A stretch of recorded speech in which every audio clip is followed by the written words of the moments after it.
buddies, you look to your friends. There's only a couple guys in the whole world that make me love pro wrestling, and you're one of them. You know, all the bad shit you heard about us, it's all true. But another thing that's true is we love professional wrestling, and that's why we're here. I'm not sports entertainment anymore. Talk to him, kid. This is a new beginning, and it starts tonight. A new day is dawning for DX. You know who you're talking to? Hey, X-Pac 12360 fans. Thank you for coming back to hang out with us. My name is Christy Olson. We got producer Jimbo Frank on the couch. And of course, the one, the only, the legend, Sean X-Pac Waltman. Well, hello, Christy. Hello. What's up, Jimbo? What's going on, Mark? Hey, Mark in the booth. We the are all bizoot. so excited. We're going to be breaking down the week's hottest pro wrestling news headlines. Reporter Jason King will be calling in from Bleacher Report. And also, we have got a big interview. Our first in-studio guest right here at AfterBuzz TV, Diamond Dallas Page. Yeah, baby. Will be joining us a little bit bang. later. Yes. Ooh, I'm excited for that. You just keep bringing those buddies in, and we just keep grilling them. I'm trying, everybody. It's so nice not to have to introduce myself. Well, yeah. Allow hey, that's what I'm myself here to for. introduce myself. That's right. That's right. Well, we'll actually be introducing somebody else here in just a second. Yes. You were the subject of a news story this past week. I was part of a news story. You were, and it became a quite bigger news story. And Bleacher Report's Jason King is going to be joining us now via telephone. He is a senior writer at Bleacher Report, formerly from ESPN.com. And in 2015, Jason was recognized by the APSE as one of the nation's top beat reporters. Please welcome to the show, Jason King. Hey, Jason. Hello. Hi, How you Jason. guys doing? And there's Appreciate you having me on. There's one award that I would give you, and that's the award for the single most persistent reporter on the planet Earth. Hey, that's pretty Because good. this guy actually got me on the phone more than once. More than once. I had no idea it was going to be such a chore. And let me tell you, there was phone calls, there was texts, there were DMs. I think I showed up at your hotel while you were on the beach and Oh, you in did? LA, That's and right. finally I tracked you down, and I don't know if I just annoyed you so bad that you finally decided to chat with me, or if It you was just needed more. to move It was first, more. but I appreciated it. It was more than that. Once I realized, like, first of all, I had to do some vetting and figure out where you were coming from, and then it was important to me that the story be told right. Well, that's right, Jason. Why don't you start off by telling us about your piece on China, how it came to be, why you wanted to do it. Give us a little background on the story. And I'm sorry, but how long did you work on this story from start to finish? Because I think people will be really surprised how much time you put into this. Yeah, it was definitely a long process. But I've been a journalist a long time, but I also grew up a wrestling fan, and I used to go to the Sportatorium in Dallas back in the days, watching the Freebirds and the Von Erichs and Bruiser Brody and Kamala, and I kind of fell out of it for a while, but Fell out of right it around before that- I wrestled in the Sportatorium. You told me that. I know. I must have. I think I had kind of. That was probably around the late '80s. I was the one that killed it for you, right? It was me showing up there. I that would have made you quit remembered. I'm going. sure I wouldn't have fallen out if I would have seen that. But I got back interested again right around '97 to 2003, kind of right in there when China was a huge star, and even though I hadn't watched it as much recently, I still kind of followed everything that was going on with her. Once she left the WWE, and when she passed away, my heart just broke because some people would look at her and all these TMZ videos, and people just kind of, I don't want to say laugh at, but they just kind of just dismiss it. But to me, it just Ridicule. Like, there's a lot of, laugh, ridicule, finger pointing. Hey, look at that, just to make yourself look better. There's a lot of Schadenfreude out there.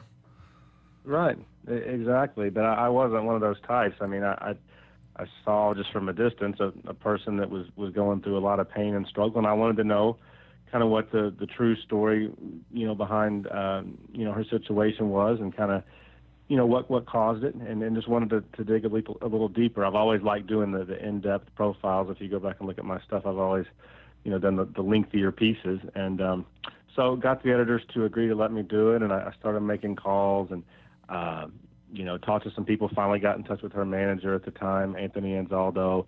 He told me about the memorial service. I went out to that. All the while I was trying to get in touch with That's Sean where you cornered me. Yeah, Couldn't run anymore. That's when I cornered you. Yeah, but went to the memorial, and Sean had told me, hey, we'll talk after that.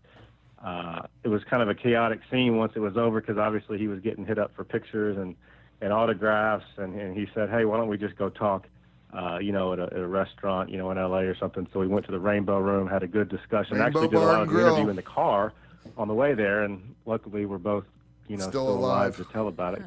But That was quite the car trip.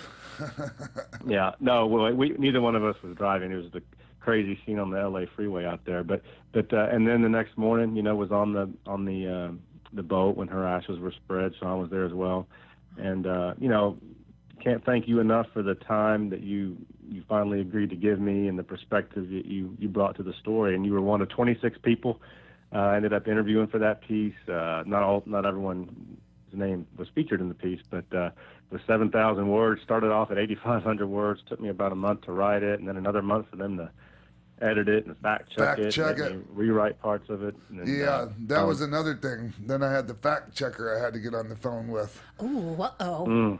I'm like, didn't Jason tell you about me in the phone? No, you know what I did? I don't know if you got on the phone with him or it was a DM or what, but I told him, I said, you're not going to get Sean on the phone. I go, don't even try. He's done. He's given us plenty of time already, but they were insistent. It was amazing. They would call people. Like, there was a part of the story where they said at one time China,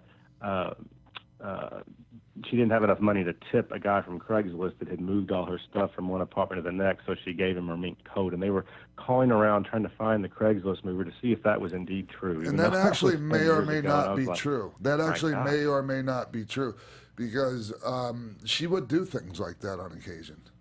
Right. She just really her would. friend Kristen was there when it happened, and he finally confirmed it. But yeah, she had so many there were so many little nuggets in the story of her doing things like that, just randomly leaving flowers on the doorstep of her landlord and things like that. So I wanted to make sure I showed those things as well.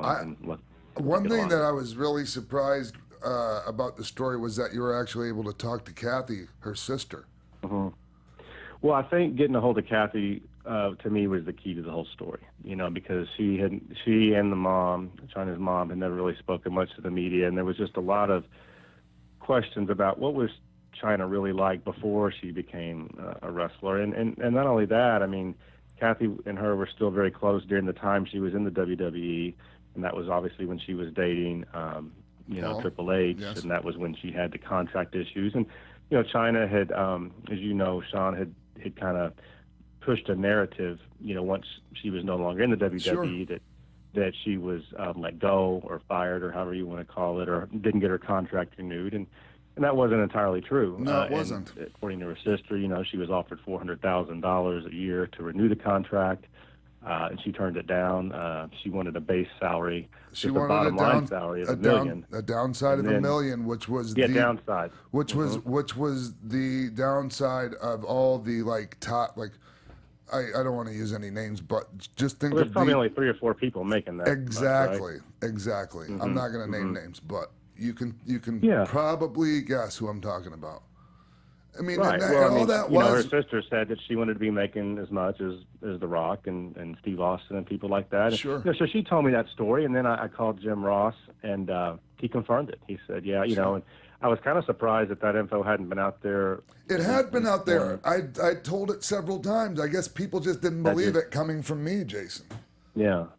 Yeah, it could be. I don't know, but I was glad that we were able to get it out there again in a story that was pretty widely read. And then the other thing was, the situation that when it comes to Kathy and the information she provided, along with all the info about how she got into wrestling and what she was like as a teenager. I thought that was really interesting. But there was also the situation with Triple H. Yeah, and the dynamic of their relationship, and that he did treat her very well. he said that, Kathy said that the Triple H was great to her, that he genuinely loved her, that he treated her really well, but that it was obvious that it wasn't going to work. That China, never had a real strong sense of family. He did, and he was wanting to spend. When he was back in town from the road, he wanted to take some time to go see his parents or his siblings, and he wanted kids one day, and she wasn't having any part of that, didn't like that, and it was just obvious that even though they loved each other, sometimes it's not always meant to be, and so when it did fizzle there toward the end, she said she certainly wasn't surprised, and Kathy, as China's sister, certainly didn't hold any ill will toward Hunter, but she did say that the breakup did crush her, at the time, because that was the first time she had really truly been in love, and you know how that feels when your first love, when that ends, it's tough. So I think that was something that took her a while to recover from. I know. Well, that's kind of a great segue into this tweet that was sent by Bleacher Report after you published the story. A tweet that said, and I'll just quote, "China found love with Triple H. With X-Pac, she found drugs and darkness." And as expected, Sean, I think you took quite offense to that. Is that right?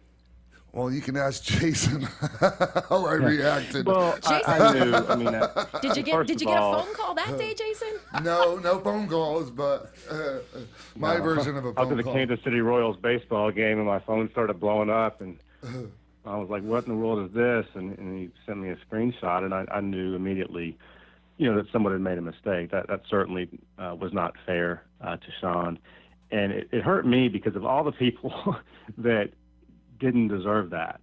It was him, and because he gave me so much time, was so cooperative. I know he was reluctant to do it. I know that there were trust issues, and I think that would have been the case with any reporter, in today's media. And he finally did it. He had tweeted out our story earlier. He had been so great, and then that happened. And the way that works is, we have a social media team, and every 3 hours they were tweeting out that story kind of with a new little, I don't want to call it a headline, but a new little hook to try to get people to read. And, one person, and I don't know who it was, honestly, it was just someone that just got a little careless, probably only read 3,000 words of that story instead of all 7,000, where if you would have read it at the end, you could have seen that he was trying to get China help, and the WWE, he was getting them to commit some funds to put her in rehab. She declined that.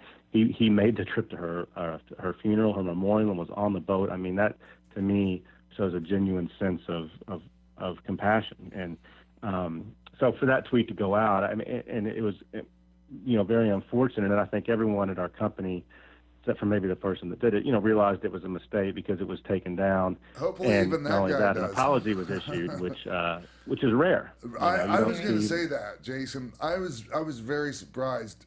I was happily surprised to see that tweet from them. Yeah. And as much as I was like, I don't need an apology, and the guy that sent out the tweet can just go F themselves and blah, blah, blah. But the truth of the matter is an apology goes a long way, especially with me. Right. Because I'm not the guy that, that holds on to grudges very much. There's a few. Well, people make mistakes, and I mean, Yeah. it's unfortunate that a mistake made by one person can, reflect negatively on an entire company. But even the guy that made the mistake probably feels terrible about it. Again, he probably read up to the part where the story was talking about you in China in 2005. Maybe he got a phone call, maybe whatever. He didn't read the rest. It was just, it was careless, and we can't be that way. And it doesn't excuse it. It's just an unfortunate situation. But I'm glad you accepted the apology, and I'm glad you realized that, it was one person, and everyone Totally. felt terrible about it. Oh, I totally do. And you did a great job, Jason. The only one thing I was curious about, when you talked about, and this really isn't that big of a deal, but when you talked about Kathy coming and taking Joni away to try to get her into rehab, why did you say it was from a friend or something? Because I mean, I told you the story. It was me that actually called Kathy to have her come because I was too messed up to do anything about it, and I knew she needed help. You know what? You did tell me that, and I did have it in the story initially. I think that. Don't want to make me look too good in the story, do we? Well, but no, basically, yeah. I mean, I need all basically, the you pats told me on the that. back I can get, Jason. You want to tell it, or do you want me to? No, go ahead. No, I mean, I just remember you telling me that during that time you were both, going through issues, and you were kind of messed up yourself, and you knew that she needed help, but you knew that you weren't the one to do it. You couldn't take care of her at that point because you were having enough issues of your own. So you called her sister. You said, "Get out here. Someone's got to help her," and she was on the plane the next day. Yes. That was in the story initially. As I told you, it was 8,500 words. They wanted to get it down to 7,000. They wanted to get right to that scene of her in the bathroom doing the meth, and it just got cut for length. And I didn't cut it, but the thing is the worst part about that whole situation was that ended up being what ruined what got Joni to ostracize Kathy and accuse her of some of the same things that Anthony's being accused of now.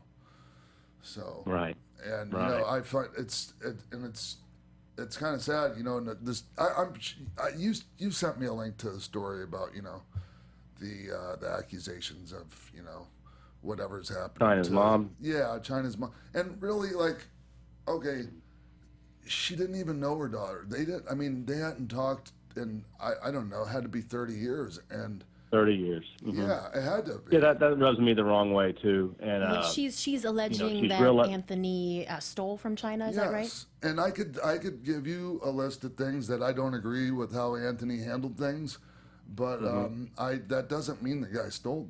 And there's a pattern there that's gone on over and over again. I think you probably found it during your research, Jason. That I mean. These accusations they were kind of a reoccurring thing in her life. Well, absolutely. And as far as the mom, I know because I've seen correspondence and heard things that, up until a month ago, she and Anthony were emailing on a friendly basis. They were emailing during the preparation for the memorial service, and everything was fine. And supposedly what I've heard, and this is somewhat secondhand information, but I feel good about it, is the mom at some point went to a psychic in the last month or two, and someone said that Anthony's stealing money or stole money from China, and now she feels like driven to. And Matt, how ironic coming from a tarot card reading psychic. She herself is? No, I'm just saying she went to see a psychic. The issue is she feels like she and her family are entitled, and Kathy is, by the way, not involved in any of this. Oh, I know. So I know she's mad that she thinks she should get some of the property that belonged to China. I think there was a small amount of cash that was in her apartment when she was found, and then there's even a cello. And if you remember, Sean, at her memorial service, I thought it was one of the more moving parts of the service. Yes. China obviously was a very good celloist. She was taking classes in Redondo Beach. And there was a high school senior out there that's going to Stanford, I believe, on a music scholarship, but she's somewhat underprivileged, doesn't have her own cello. And Anthony gave her China's cello, which I believe is $3,000 or $4,000. The mom's mad about that. She wants the cello, and it's just ridiculous.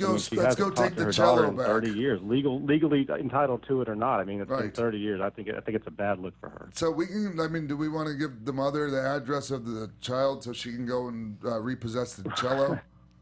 Right. Come on, exactly. Give me a break.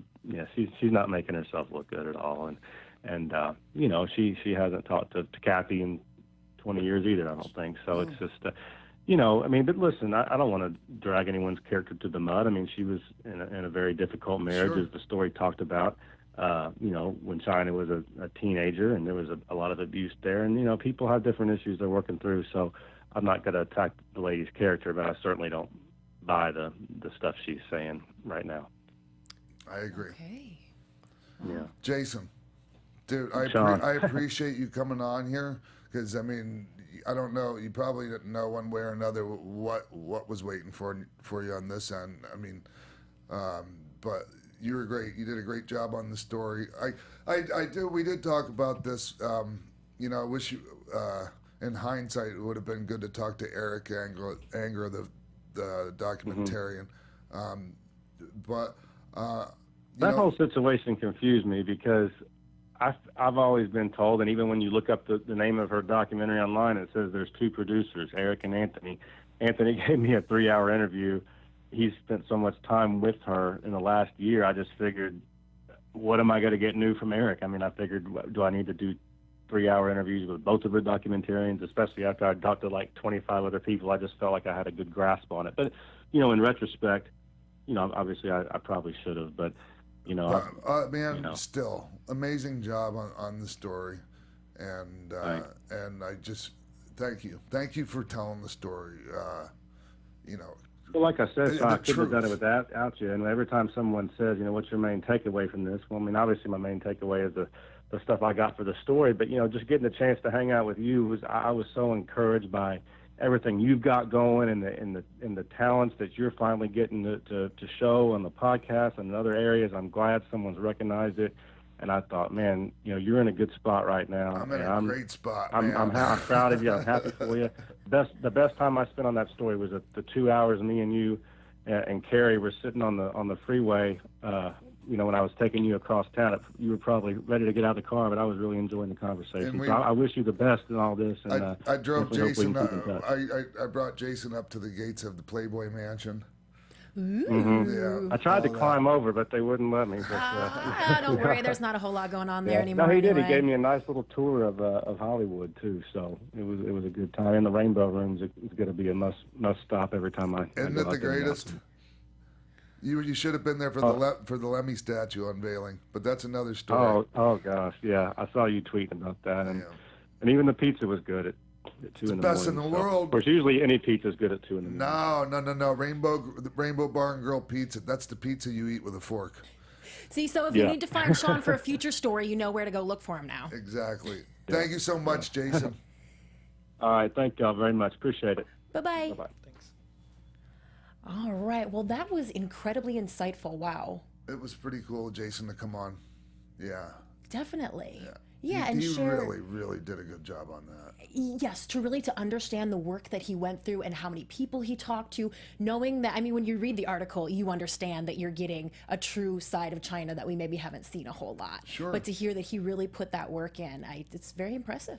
Yeah. And it did shed light on a lot of things that, claims that were made against one of my dearest friends in the world, Paul. And, Paul never really got on the defensive on any of that. He never really, got involved in I didn't do this. Until it got to the point where he was accused of physical abuse.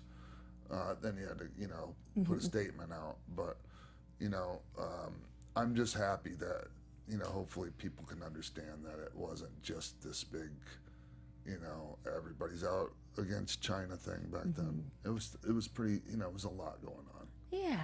Well, and it's so great to get your take, and that's kind of what we want to offer people is your unique insight on these stories. And I just want to remind everybody that we're available on YouTube and iTunes. Please rate, comment, and subscribe. We appreciate it. And if you actually use a podcast app that you can't find us on, you can help us submit to that app. So just copy our RSS feed, which is available in the description box, and you can find the app support email on their website. It's usually very easy to find, and let them know that you want to see X-Pac 12360. In the meantime, keep downloading us on iTunes, rate, comment, and subscribe.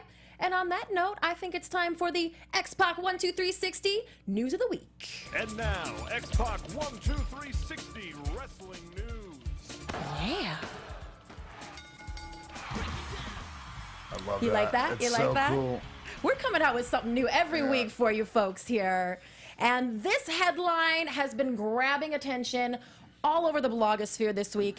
Billy Corgan in talks to become a majority owner of TNA Wrestling. So he has about a 30% stake now, but he wants to become the majority owner. He joined Impact as a senior producer in May of 2015. Yes, this is the Smashing Pumpkins guy for everyone who hasn't been watching. Last August, he started investing in the company and became the president.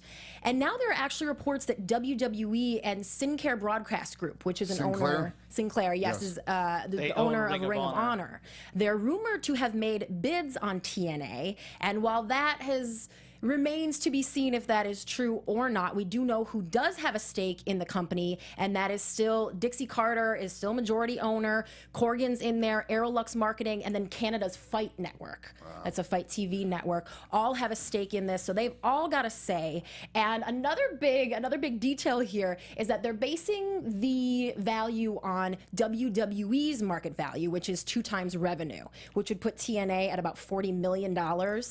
And Dave Meltzer kind of laughed at that and said, why don't you take off a 0? But UFC was sold for $4 billion, and they're factoring that in as well. Billy Corgan Apples says, and oranges. I can get anyone I want to listen to my vision. So he is bound and determined to take over TNA and make it great. I agree with him on that. And I have a fantastic relationship with Billy. He's such a brilliant guy. You know all the rock stars. It's pretty cool. Because I always wanted to be a rock star. I just couldn't sing. Anyways, no. You'd have been a great hype man. No, Billy's just awesome. He has a really cool vision. It's might not be everybody's cup of tea or whatever, but like it's really cool, and he's so passionate about the industry. And I was saying this before when we were talking to Just Incredible last week. Like I didn't believe for a second that Billy really had full say so, and you don't until you have majority control, majority interest in the company. So I hope that happens for Billy, because if not, I don't care what anybody says. Dixie Carter is still going to have her finger on the pulse. Yeah. Do you think that we're seeing his vision now with like what the Hardys are doing on TNA and what like EC3 is getting to do on TNA? Like, do you think that's in Billy's head? Like they're pitching him those ideas and he's like, I love it, run with it, go. I think so. That was hard for me to spit that part out. Do you keep abreast of what's going on at TNA? Not as much, but I do know that, like the final deletion thing just seems like something that Billy would be behind. He'd be all in on that. Yeah, see, and that's what's so great. Like, that's what makes them different right now. Is like they're like theatrical and like a little bit of cheesy cornball, but it's like just enough. But it gets people talking. Either you love it or you hate it, but you're still watching it. Which is what they need. They need viewers. They need people talking and spreading the word. And I think it's great. I still wish they would, get rid of the name and just, See, that was the thing. The whole brand, I talked about the brand being tainted. I really believe that. And it doesn't mean it's irreparable, but it's going to take a lot of work. That was the thing I was going to bring up last night on SmackDown is like, what if they pretend someone buys the company and just change the name and bring it back under something did like that. the whole kayfabe thing. They did that in World Class Championship Wrestling when they changed it into USWA. I don't know if they pretended someone bought it and just changed the name. Yeah, all they did was just put a different banner up in the Sportatorium. Because like they tried it with Impact. We're Impact Wrestling now, no more TNA. But people were already so used to TNA that it'd have to be like a drastic like how like when the Hardys started Omega, it was like we don't want anything wrestling 3 letters. No, we want Omega. This is Omega. Organized Modern Extreme Grappling Artists. Like Omega. That's us. Like that's what we're going to be called. Yeah, like just something different so it's not like something it's AWA, kind of Japanese-ish. WWE, WWF, TNA, ROH, WCW. Like there's so many 3-letter companies that have wrestling in them that just like make it something different. So like them trying to do that with Impact, but it didn't already work because everyone at TNA built in their brain. So maybe if they like pretend that it gets sold. Here's the thing about, and I'm talking about the brand being tainted, this or that. WCW's brand at one point seemed irreparably tainted, and still, it still rose out of the ashes with the talent raid and Eric Bischoff coming into power and having his vision. And so it's, it's not like, TNA can't be dusted off and brought back. Yeah. Yeah, so you guys have some great ideas for a new beginning for TNA. And so we'll move on to what could have been someone's finish in the ring. I like that. Okay. I like that, yeah. Terry Funk. Don't worry, everybody. Terry Funk is alive and well in Texas after what was an exhausting weekend. Now, get this, on Saturday night in Philadelphia at the 2300 Arena, he made a little speech. He was at Tommy Dreamer's House of Hardcore show. And Terry Funk made the speech, and he said that he didn't want to leave the ring that night because he was worried that it may be for the last time. We now know what he was talking about. He actually underwent surgery for a hernia on September 12th, and he was supposed to be resting in bed. He was supposed to keep his butt in bed, doctor's orders, but he didn't want to miss his bookings for House of Hardcore on Saturday and Sunday. So he got up at 4 a.m. on Friday, flew to LaGuardia, appeared at the New York show, drove to Philadelphia, arriving at 4 a.m. the next morning, signed autographs all day, and then finally kind of tapped out, asked Dreamer if he could leave early, and Dreamer let him do that. So he's now joking, Terry's now joking that he has another appointment with his doctor in 10 days to see if he could be cleared to get out of the house.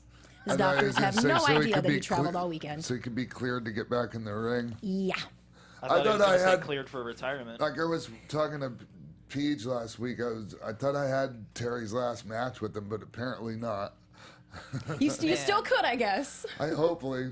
I filmed him versus Roddy Piper at PWG at one of the Wrestle reunions, and they went toe-to-toe, and it was amazing. Like, didn't miss a beat. Everything was, like, so awesome. We were all just like, man, Terry Funk can still go. And both of them still hit really hard. It was crazy.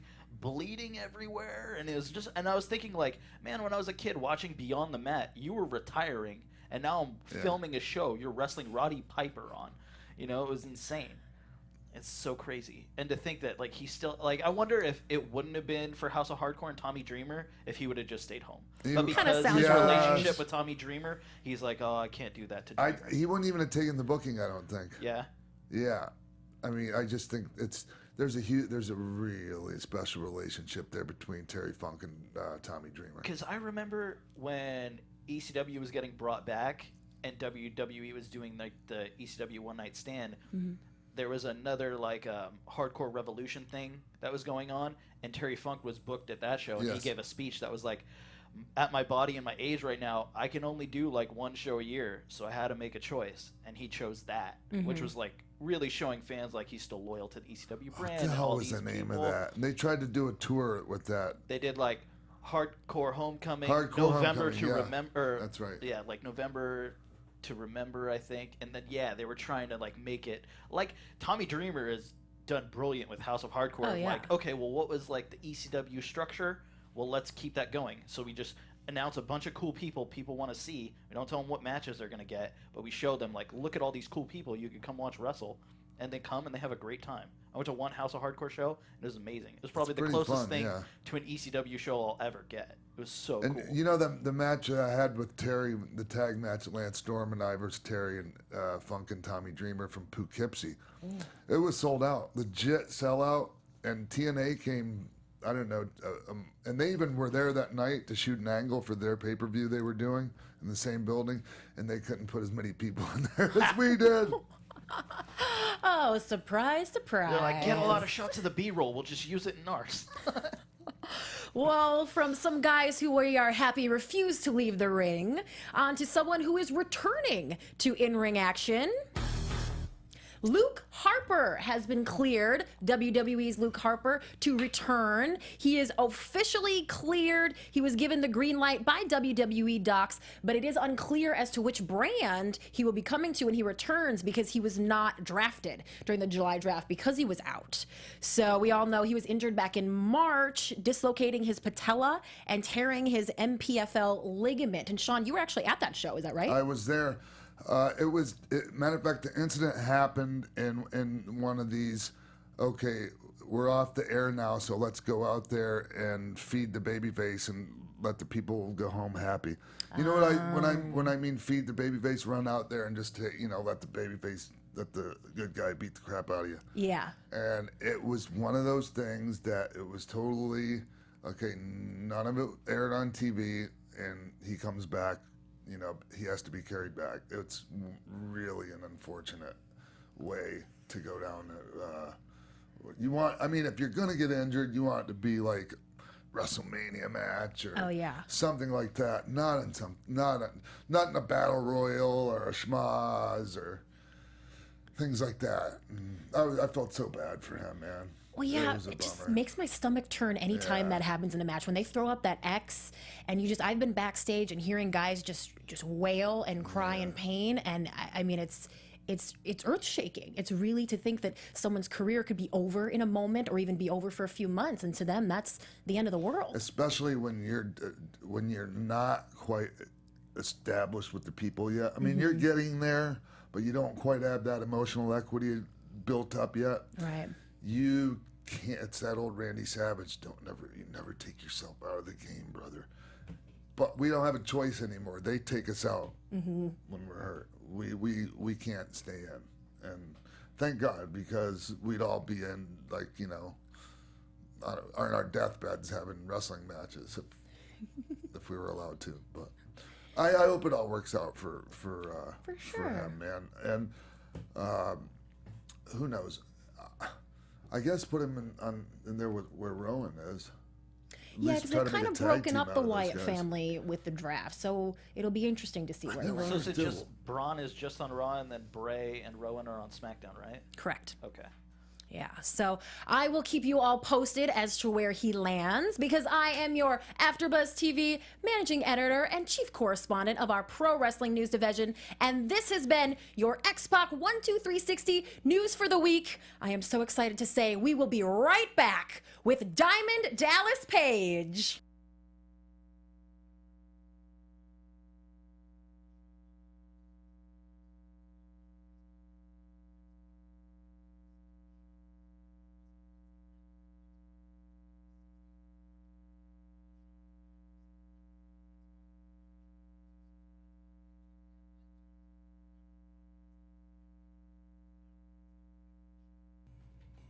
Welcome back to X-Pac 12360. Joining us in studio now, a man who found success first as a manager, going on to score tag team titles with partners from the likes of Kevin Nash to Jay Leno. The Attitude Era saw him as an NWO foe, and he has most currently helped over 50 wrestlers and a ton of other folks find their zen as the mastermind behind DDP Yoga. Please welcome to the show the hardest working man in pro wrestling, Diamond Dallas Page. Yeah.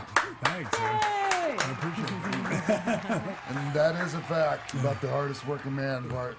That was a great journey, man. That was a great journey. And I like to, when we're talking about both companies, I like to refer to it as the Monday Night Wars era. Oh, dude, the best ever. Yeah, because like the Attitude Era kind of just makes you think of WWE. Yeah, it wasn't. It was so much more. Especially than when that. we were kicking their ass. Yes. So you got to take it to the Monday Night Wars, and they're sort of skewed a little bit, off of WWE. I mean, it's not the WCW. Pretty honest, considering like the winner writes the history, right? No, dude, no, absolutely. And I've always said that the winner writes the history, so I get that. And I'm just so glad that these kids today, like I have kids all the time come up to me, they're 8, 9 years old. Dude, you're my favorite wrestler. I'm thinking, you got the network, right? Right. It's mind blowing, man. I'll take it though. Hell yeah. It reminds me of the 80s when the 80s music came back and it had all that. It was really like in 2000, I think that happened. All of a sudden, the 80s became like the 50s music was for us growing up. And then the music we grew up on ends up being the music that you listen to in the elevator or in the department store, right? Or commercials. Yeah. But we had the greatest music ever, man. Because you didn't have to be pretty to be able to play music. No doubt. I love that. Well, I know you want to get started by talking about DDP Yoga because you have some fun new things that you guys are up to. Let's jump right into it. Well, one thing, it's about DDP Yoga, but it's not. It's a brand new app that we came up with, and it's called the DDP Video Wake Up Alarm Clock. Now, I know The Rock, he beat me to the alarm clock, which I couldn't believe that. I'm building it for 2 years. Parallel thinking. But great. And if I can do anything that's anything like The Rock, who I am the biggest fan of on the planet, because we know biggest star in the world right now, absolutely, The Rock, and he's one of us. Yes. So I'm really, really, really proud of him on a lot of different levels. And when he came out with the alarm clock, I was saying, please, he didn't do a video one though, did he? Because that had never been done. Everybody's done an alarm clock at one point or another. They have some kind of alarm clock. He made it cool, but what we did, we made it inspiring and funny, some of them. Like I saved one right here, which is one of our, this would be in a version of one of the funnier ones that we did. If you can pop that up there. Who is this? This is actually, you'll see. Okay. Pop it up. Can we get that to play? Red button, right? Woo! Woo! It's Jake. Wow! Wow!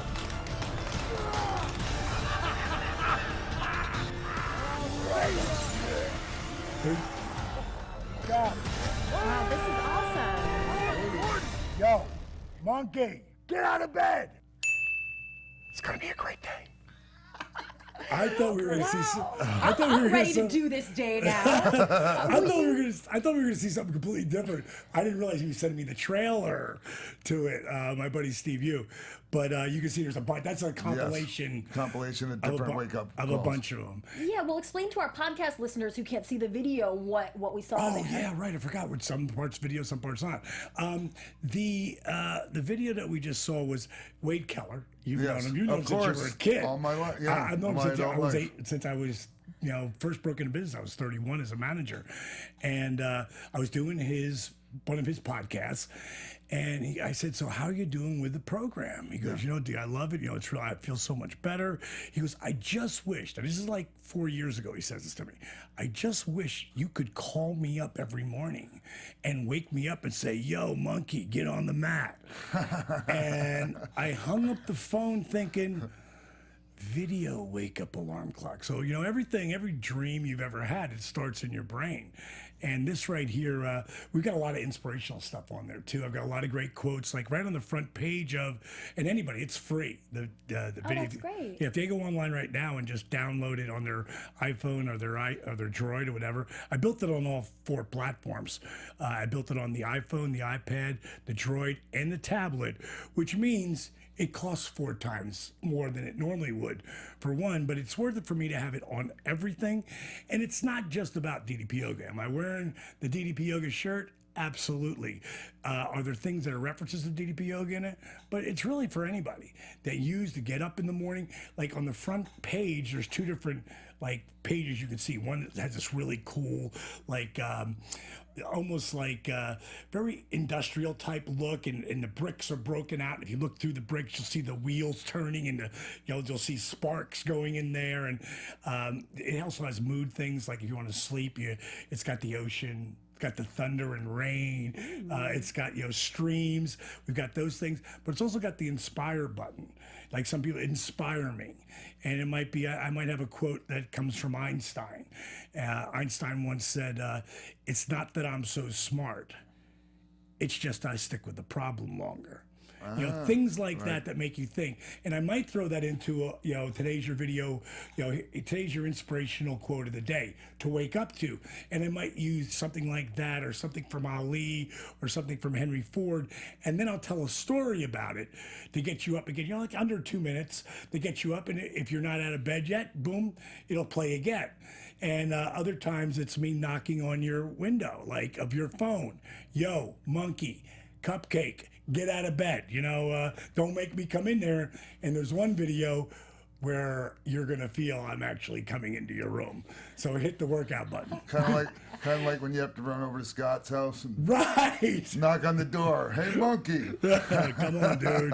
Come on, answer the door. I know you're in there. You've really done that, right? Yeah. Oh my God, more than once. But I tell you, I'm so proud of him right now.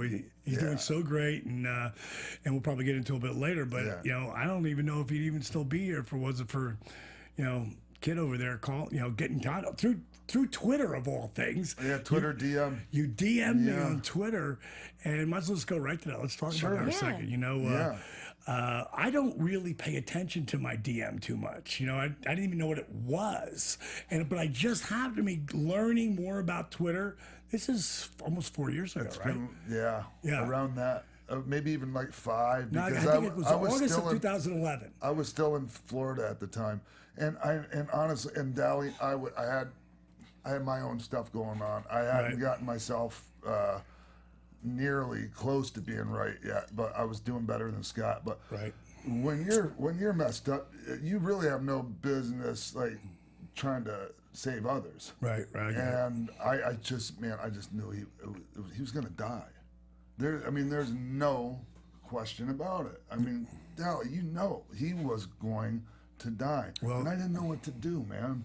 And and I knew what was going on with you and Jake, and I knew that you and Scott were tight, and that was like kind of like my last hope.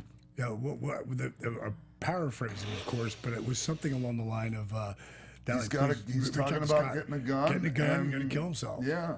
And I believe him this time. And, Yes. and literally, I'm in my living room. Well, actually, my living room's here. My kitchen's right here. Jake's there. Steve Hughes, director of the film, he's standing there, and I said. He walked up to me filming because we had film going all the time, and I'm just talking to Steve about it, and I said, I've called him like 20 times over the last 10 years. Never returned my phone call, never picked up the phone. So literally, I don't know, as Jake's walking by me, I go, Jake, you want to get in this? I don't even expect him to pick up the phone. Right. And then he does. And that message, we captured all of that. And I didn't know if we were ever going to use it because I would never have used it if he didn't come. Right. If he didn't come, then I would, left it out. But he did, eventually come. But it took from that phone call, what, and Yeah, he don't and that's how remember any of it. that's how he always answered the phone was just that barely alive. What? Yeah. But then when he figured out it was you could actually hear I him hear it in his perk up a voice. He's little like, bit. Dally. He gets, Yeah. he gets And then so Jake happy. Jake chimed in and he told Jake, "I'm dying, Jake." Yeah, one of the things that I know in my career, what's really crazy is that when Scott came back from Germany that one year, I was in WCW as a manager at the time, and Scott had come back from Germany, and WWE wouldn't return his phone call. He'd already been in WCW twice, so they weren't returning his phone call. So he came through me, and I had an idea for the Diamond Stud. We all know what Scott. A lot of the fans don't know. Scott Hall used to have big, blonde, fluffy hair, The and big a old walrus- bushy mustache. Yeah, that was his look, and I knew that I couldn't bring him in like that. And I asked if he'd be willing to dye his hair and change his gimmick. His wife was pregnant with Cody at the time. Yeah. That's how long ago that was. And, I put it all together. He got to my house and his hair was he didn't dye it. He had put some coloring in. So it was mousy brown. And I go, that's not going to cut it. So I took him to the girl and blonded my hair out. And we blacked his hair out. And I'm like, dude, you got to. I told him earlier because he always says Rob Lowe, but it was actually I was watching MTV the night before he's going to come up. Yeah. I've got him to try out. He's got to drive up from Florida though, 8-hour drive. They're not flying him in this time, and I'm watching this video and George Michael. Remember how hot he was at the time? He was red hot in the And 80s. he had the 5 o'clock shadow. Right, Deal, and no one had that. No, there was no John Hamm. There was nobody who had that. Dick Tracy, I think, had it in the comics, but he had that look going. And I just picked up the phone, Lloyd, I'll do it. Oh, it was 2 a.m, but I'm calling him, Scotty, Allie, what? My wife's sleeping. You can't call me like this. I'm like, dude, all right, I'm sorry. You got to shave the mustache. And it completely stopped him in his track. Because when he had that mustache, he was 11. He's a hairy son of a bitch, and he's like, I go, you got to shave the mustache. He goes, Dally, I've had this mustache forever. I go, that's Exactly. the point. You got to grow the shadow. Scott if he shaves at 8 a.m, he's got the shadow by 2, not That's 5. true. He's Yeah. got it by 2. And when he got there and I saw that look with that, that jawline, he looked like Superman. And Scott tells a story about him coming in the locker room and guys he'd known for years had no idea who the hell he even was. Yeah, and that was really cool. 'Cause Wow. It freaked them out. Imagine being yourself, and now you're walking among people you grew up with, and no one, like literally, you saw them last 6 months ago, a year ago. Yeah. So he says to me, he goes, Tommy Rich has to remember me. Now he's sitting here in front of me, and Tommy's behind him, and he goes, say, hey Tommy, you remember Diamond Stud, right? Hey Tommy, you remember Diamond Stud, right? And Tommy's eating, he looks up like, yeah, hey Stud. And Scott did the slow turnaround. He goes, you don't remember me. And he got scared. He got scared. And then he went, you don't know me. Scotty? And he was so relieved when he found out it was him. And it was off and running to the races there. But where we ended up in this spot, coming into WCW, that's what gave Razor Ramon the look, to end up becoming a juggernaut. And so I had helped him there, and then when he came in WCW, that whole thing with the NWO, you were there. Superdome. When I got to drop those guys, if Scott didn't agree to it, and it was my idea, because no one else was coming up with that idea for me. So I always You felt did have to, everything you got, it was, teeth. yeah, you were pulling teeth. I was, man, and because you were I there. do know. And, but I never forgot that. And we talk about it in the Resurrection Jake the Snake. I'll never forget the people who helped me. And the thing is okay, somebody can say, well, they could have done that with anybody. Whoever the first guy would have got to them would have been. No, nobody else would have worked except you. Yeah, really. No one else would have worked except you in that situation. It was God's way of paying me back. Right on. And you remember how pissed off I was that night. Oh yeah. Because what had happened was, it was supposed to be 12 minutes for the match and the angle. By the time I get there, it's 10. By the time I start stretching out, it's 8. By the time I get to the curtain, it's 4 minutes, including for everything. entrances. Everything. I was cursing so much, Kev. And Kev just looked at me and goes, Dally, what do you always say to me? I go, I don't know. What the beep, beep, beep do I say to you? He's like, breathe. He said, it's live. Yeah, you're going to go as long as you need to go. Right. Let somebody else stop us? contract or expand. And I went out there, and a bank shot diamond cutter was something I'd throw you in the turnbuckle, and I'd hit the rope, bounce off the rope, and catch you perfectly. Usually all you got to do is be leaning. Mark Starr had done it with me before. I don't know how, but he hit that turnbuckle, staggered out perfectly, and then he dove face forward. I'm going, what the hell is he doing? So I dove at him like maybe 1.5 feet from the mat and caught him, and the place exploded.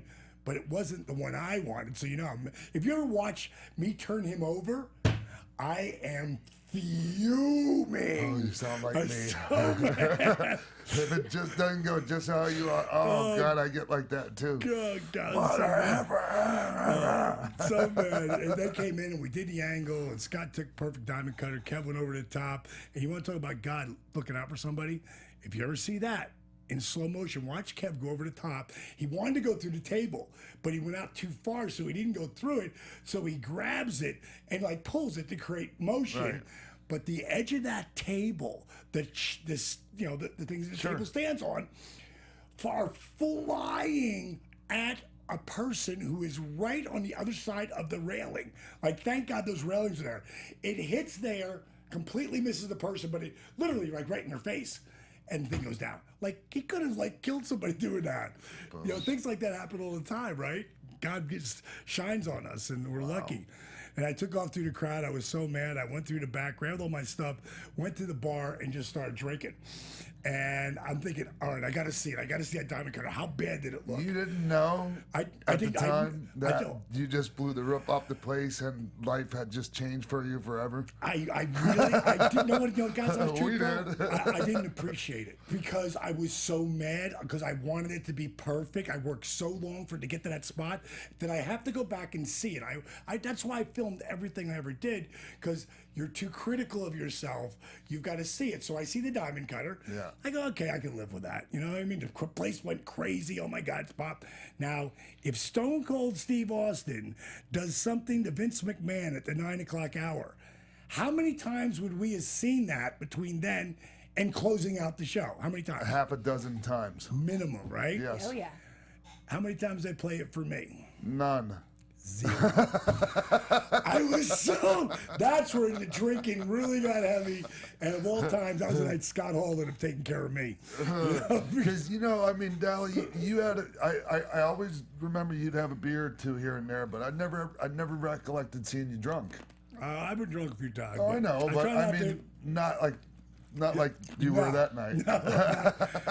Remember when, I don't know if were you there when I was screwing with the Ghostbuster with Yes, that was the Dan night Aykroyd. That was the same night I punched Brian Knobs, and you and Scott Norton got in the middle of it and broke it up. God, I don't remember any of that. More details, please. Oh yeah, let's hear Oh, we were about in the House of Blues. I remember that part. Yeah, and Scott's in front of me, and Scott's just tanked, and that incident happened with Jerry Sags and them guys hitting Scott. Right. And that already happened. That was earlier in the tour. Earlier in the Yeah, tour, earlier but in it the kind of tour, died yeah. down because Scott, you know how Scott is. Yeah, He right. just blew it off. But we're walking through there, and Brian had already been like being the little bullies. I love Brian. I love him too, but he when stir up some yeah, stuff. and I saw him in there, and he, because Hogan was up on stage playing the bass. Right. What a crazy time we had. Right, Man. and so I'm like, and Scott's ahead of me, and I'm right here, and I see Knobs, and I'm like, oh shit, I don't want to let me see if I can skate through here without Knobs seeing me. So just as I think I made it through, all of a sudden I feel somebody grab me by the back of the hair, yank my hair. My neck was already messed up. Right. And just paintbrush slapped me about 3-4 times across the back of the head. And I had already told myself, if he messes with me again in front of the boys, I'm knocking him out. And I just turned around and went, bam! And he went up against the bar. And Jerry didn't know, and I had no problem with Jerry over this. He didn't know what was up, and that's his boy. He looked over at me and he went, boom! And he punched me in the nose. And then here you and Scott Norton were, break it up! God damn it! You guys are the boys. Bad dude. I was in blackout mode by the time that And happened. I went in, I wiped my nose off, I came back out, and I did a shot with those guys. Yeah, of And I course, said, of quit being such course. a dick, Brian. Knobs called me yesterday, so I owe him a phone call. But it was a great time, and it's all. Oh, yeah, I didn't mean to interrupt you, but you were talking about Dan Aykroyd. Oh yeah, Ghostbusters. Yeah, Dan Aykroyd. It was crazy, too, right? Because he was walking around in like a police costume. Right, it was like undercover. He I thought. wasn't that bad. I wasn't doing only thing I You're sure you I didn't wasn't even imagine drinking back then. So I know that I wasn't imagining that, right? He was trying to keep he was like, hey, Ghostbuster. Yeah, you're what you gonna do? And I was Yeah. screwing with from him. across the street. Scott's like, he said, we're sorry. Yeah. Sign my dollar, Ghostbuster. He actually signed my dollar too, which I lost, of course, but I remember that part. I wonder what the deal was. I wonder if he was really patrolling. Was he a citizen on patrol that night? I just think he was trying to maybe be undercover and walk around his place, I don't think it worked. No, it didn't. Not with us there. But it was, back to Scotty, and that's why when you sent me that message, and I had so many people, writing on YouTube because they'd watch all the stuff with Jake, over that period, like, man, you're doing so good with Jake. Could you please help Scott? I mean, Before I even got to you. Dozens of times. So I just took it as like, he's never going to do it anyway, but let me just reach out. And then when we started talking to him, you could hear in his voice, because what's on the film, The Resurrection of Jake Snake, is only like maybe 2.5 minutes. It was a 12-minute conversation. And there you really heard like hope come into Scott's voice. And what I was really happy about, because a lot of people say, so when are you going to do Scott's movie? It's like, we don't have to, because he was in that one, and then his On the Razor's Edge, the WWE version, that sort of brought that all around full circle for him. Yeah. I thought it was really well done. And Dally, it could if the documentary was scripted, it couldn't have been scripted any better. The ending, how everything turned out, the happy ending. If we would have tried to script that, come on, man, no one would believe it. I'm getting goosebumps on my goosebumps right now, dude. Hey, I'll tell you one thing. This is my favorite line Jake said to me. After that, we were getting something out of the refrigerator, and I looked at Jake, and I said, Jake, can you imagine if you and Scott got sober in the same house in the same year, he just sort of shook his head and went, "Phew, I'll start getting your crown of thorns ready right now." Did you bring Only Jake can say that, right? Did you bring her with you? The crown of thorns? Yeah. No. But it was just like, those two, there was a lot of this with them too in the house. Oh too, yeah, you no, know? yeah, I was aware of that. Yeah, no ego in that house. Right. Me, Jake, Scott. But it was a really great time to watch, them go through that, really through It the was resurrection. also a very frustrating time for you at times that you Yeah. could tell in the movie. And I can tell by talking to you at times. It was trying at times. Scott not so bad. Scott's more came after, and I understood that because Scott hadn't gone through the falls like Jake did. He was freaking like the best you could be. And he snaps back so quick. Like once you get him going back in the right path, Yeah. he can go from bloated Elvis to looking like Oh old my Scott God, again in like a month. I've never seen anybody And flip perfect like vitals. That. Look, like scary death, horror. Right. Like, pff. And again, he's very disciplined with what he eats, and that's the first thing when I brought the guys into my home, or when I'm working with anybody. The first thing I do is get you eating real food, because real food will heal your body, and I mean what God created, not genetically modified garbage. I'm talking about real food, and when you start to feel better, then you're more apt to work out, and you're not as hurting.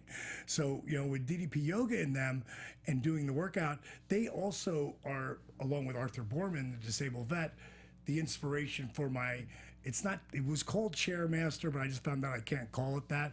But where I teach people who are morbidly obese, I'm talking about hundreds of pounds overweight, elderly people, 50s, 60s up. I'm 60, so I'm elderly. Which means you're probably 68. No, I'm 60. No, I'm just kidding. I love my age. I embrace phenomenal, it. actually. I Look better embrace than me. it. Thank you. But people who are really beat up and disabled vets. So you literally start some of the workouts in the chair. And I'm about to put up Zach Gowen. Yes. Zach is doing amazing. I read that. I read that you certified him. He's the first. You have to do it, man. It takes like 4 months to get certified. And that guy's got, he lost was like above the knee. Yes, it's way up there. Yeah. Way up there. So He's the first amputee to become certified with first DDP? amputee. Wow, And that's I have a awesome. series, like there's 3 workouts there's 2 of them I have him actually call, because it's him doing the workout. And when you don't have another leg, you have to have someone up there with you who does. Well, the other guy's a disabled vet who's lost 4 of his fingers. His name is Stephen Wright, and he also is from the knee down a amputee, and he's starting to study for his certification right now too. But he's a really cool dude. I know you've had to run into him. He's got dreads, black dude, really cool dude. I'm sure I have. you ran into him somewhere, and they're both doing the workouts, and Zach's calling it. He's a superstar, man. Like, he has so much charisma. He calls the workouts, and they use the chair a lot. Not so much in the beginning as it goes on. They use the chair where needed. I do 2 of those workouts. Then I do a workout that I lead with those 2 behind me. That's like you got to be like intermediate to advanced. Do conditioning. you guys call it in the ring, or do you have a structured workout? 100% call it. For me, call it in the ring. I 100%. don't know. Maybe some people don't understand what we're talking about here, but Right. Well, this is a wrestling themed show, so you should understand call it in the ring. Well, if people I like to lay everything out, especially in Freestyle. wrestling, and then go out there and use improvisation with the monster preparation. But for when it comes to my workout, like Chris Jericho and I were going to work out one day in the park back when I lived in LA about 5 years ago, and he's like, we're walking there, and he's saying, so what do you do? Do you do energy one day? Do you do fat burner the next? Strength builder? I go, Chris, I don't even know what's on those DVDs. Because once I did it, it's done.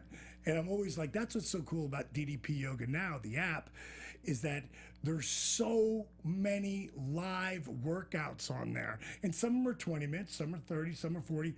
Most of them are an hour, because they're really geared for intermediate to advanced. But if you're a beginner, you can do it, because I've got 7 cameras going at all times. I've got a wide shot from the back. I've got a close up. I've got a 16-foot jib. I've got. Oh, you have a jib? I have a jib. Wow. In my production studio, man. That's You got a pretty jib. serious.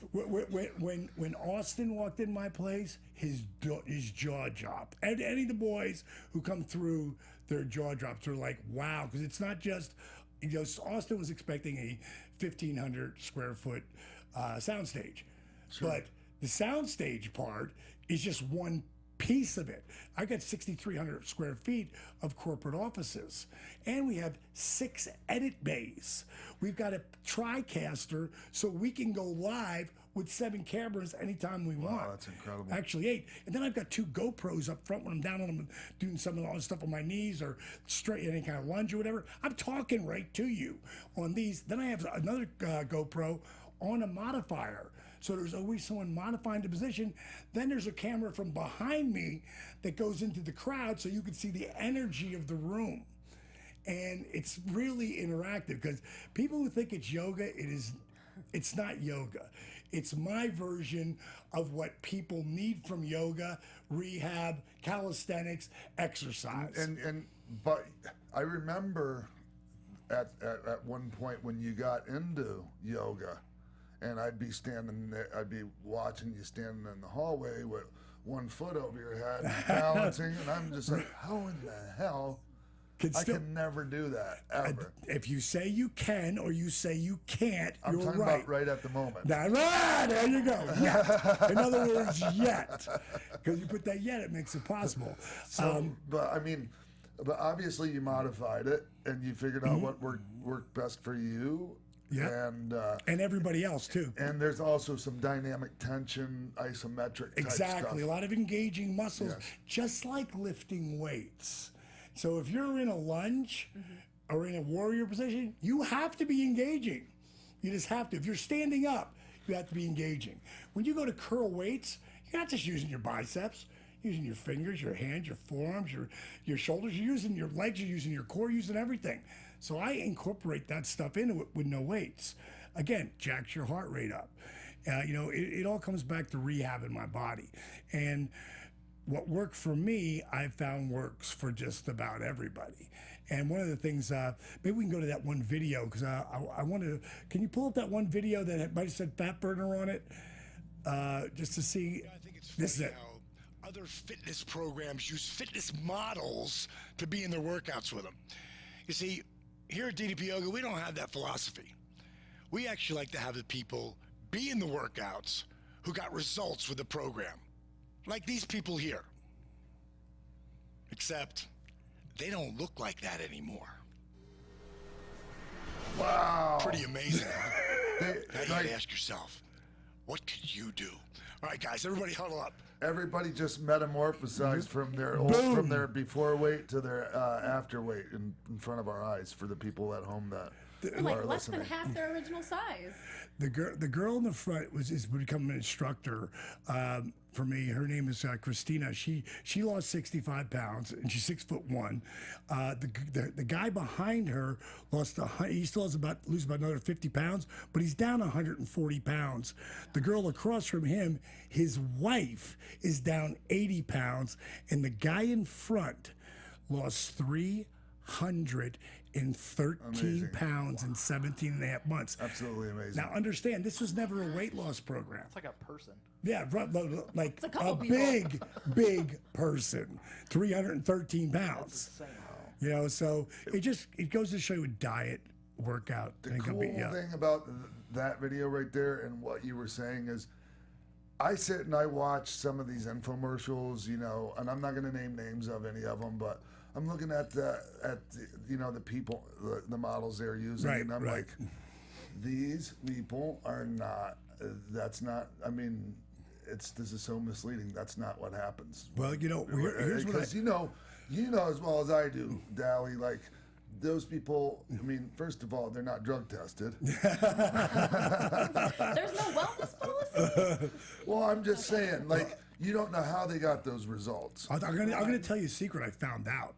I won't name her name because you would get heat for this. Sure. But one of the girls who has like those food things where they feed you X amount of meals to help you lose weight. Yeah.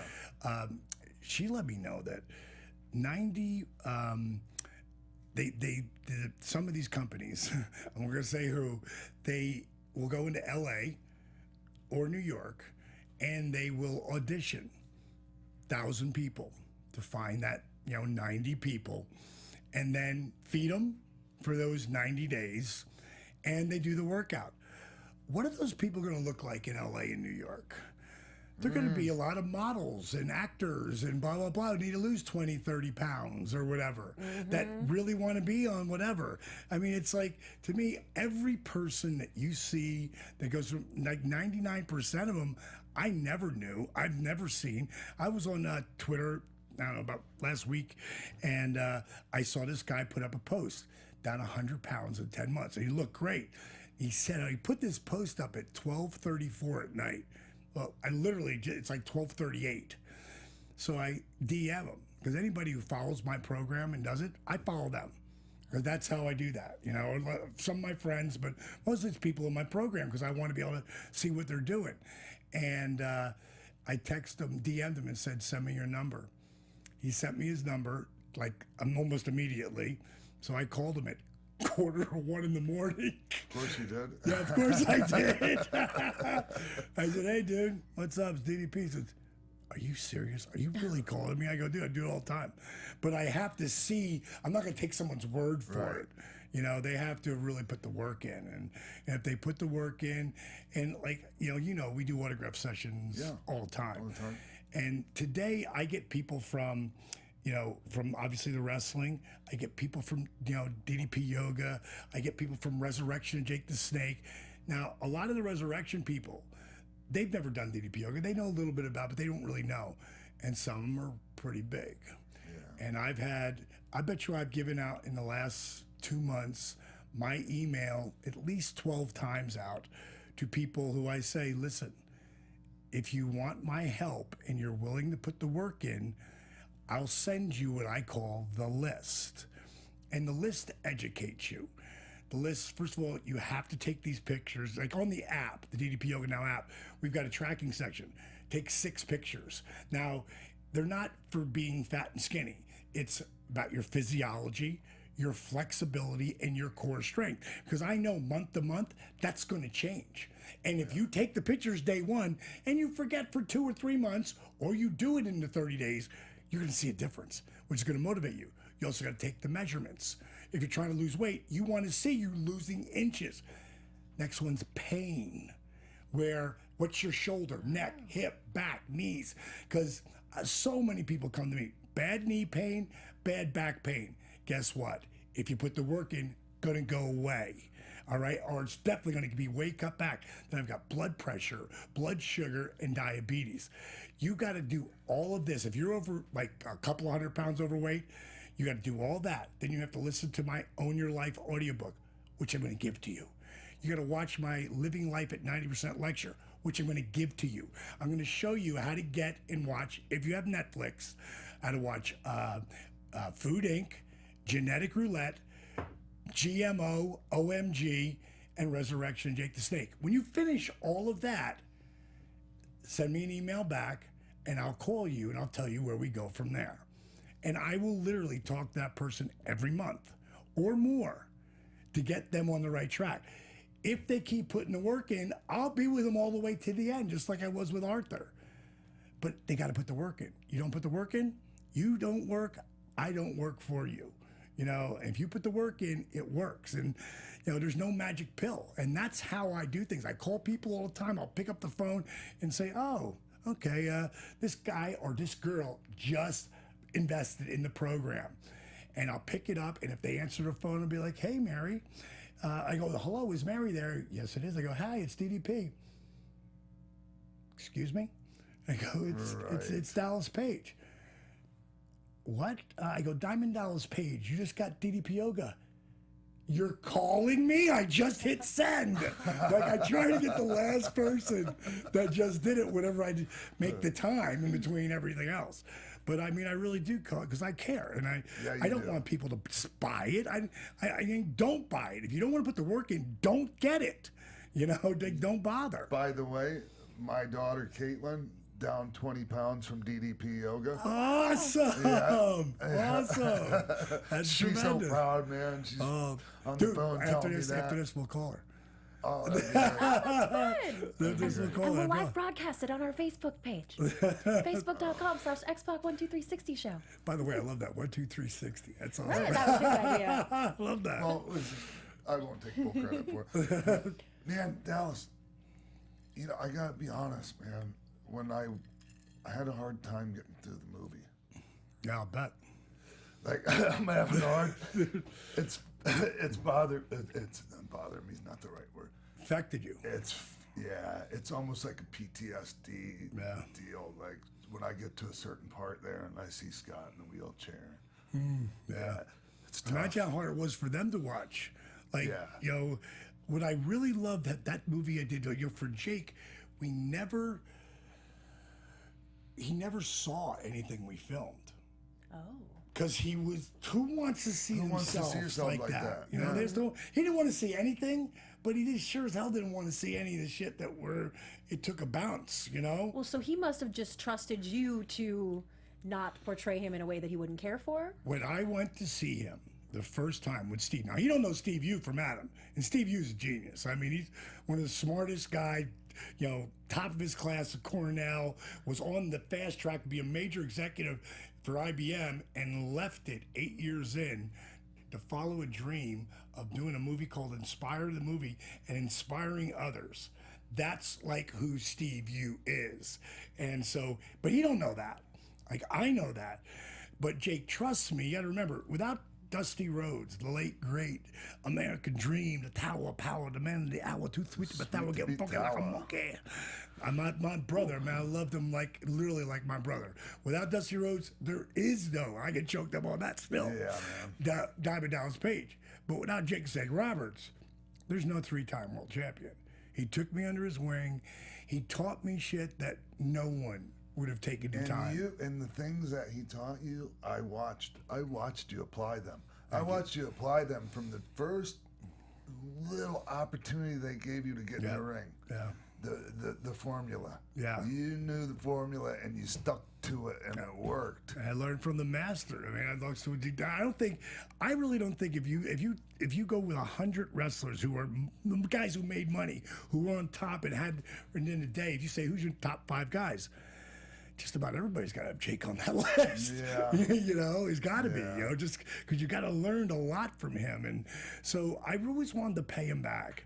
So when we finally got down there to his house, I told him, I said, Jake, I'm going to tell you right now, I know we're filming this. I know you're tentative about that, but I will never, ever play anything. This movie will never, because I had the name, The Resurrection of Jake the Snake, before I got there. It wasn't something that we named later. It was something we named. Well, I was talking to a friend of mine named Moser, who's a big wrestling fan and a good friend of mine. And I was telling, he had seen Jake in really dark spot in San Diego one night. And when I told him what we were doing, he was like, God, Dallas. He goes, that really could be the resurrection of Jake the Snake. And I went like, bing! I said, that's the name of the movie. Like, you've got to see that goal before, I don't care what it is, before it ever happens.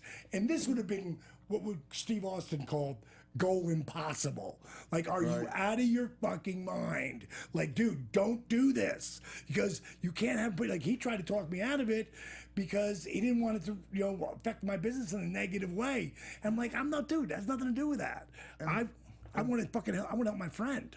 And like when you, like, it's my experience with you, whenever you set out to do something, I've never seen you fail at it. Like, I mean, I'm not saying you, I'm sure we all have failures in our lives, but I mean, you know, I just, like, you had this vision and we create our own reality, like, and you had this vision and it came true. Out at the other end, couldn't have been any more perfect. Couldn't have been any better. Amazing, man. On my birthday, on my 58th birthday, Scott got inducted and I got to induct Jake. And we had I made it to your birthday party. Yeah, we had a good time at my birthday party. Boys, there's a picture of us right there, man. From that night. Yeah. from Looking earlier that dapper there, night. gentlemen. Yeah, that's for the people at home that are not watching. There's a picture of Dallas, Kevin Nash, and myself from the Hall of Fame. That's one of the few times you'll see me in a tuxedo. Yeah, all of us. That's when Kev got inducted that night. I thought birthday was right was before that Kev's induction? That was Kev's induction. Oh, I thought it was the year before when.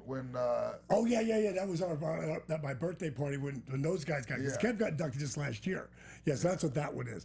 But the bottom line is that I told Jake, and I said, you don't have to worry about this, dude. You'll never be seen by anybody. The YouTubes will, because that's how.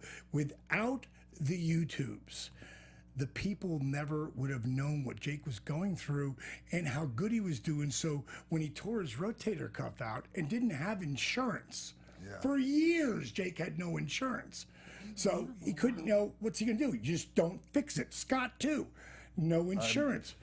I have similar things going on where I just don't.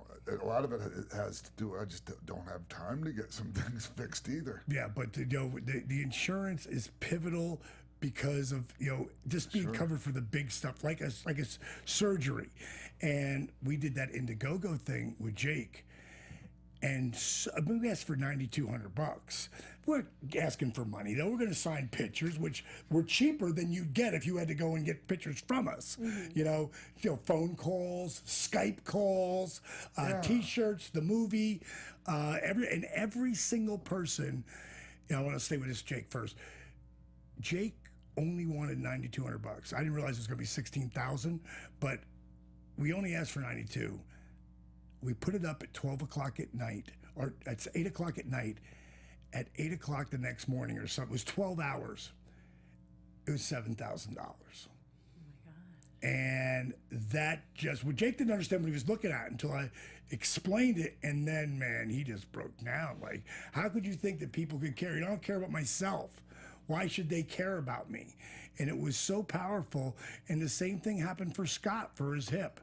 And $85,000 in like about a day and a half or 2 days. A total of $102,000, $107,000 before it was all done. Yeah. It was insane. Jake came with like $29,000 because when he asked for $9,000, but again, they wanted the pictures, they wanted the call, they wanted to be a part of it. Every single person that invested in those guys has their name on the end of the credits of the movie.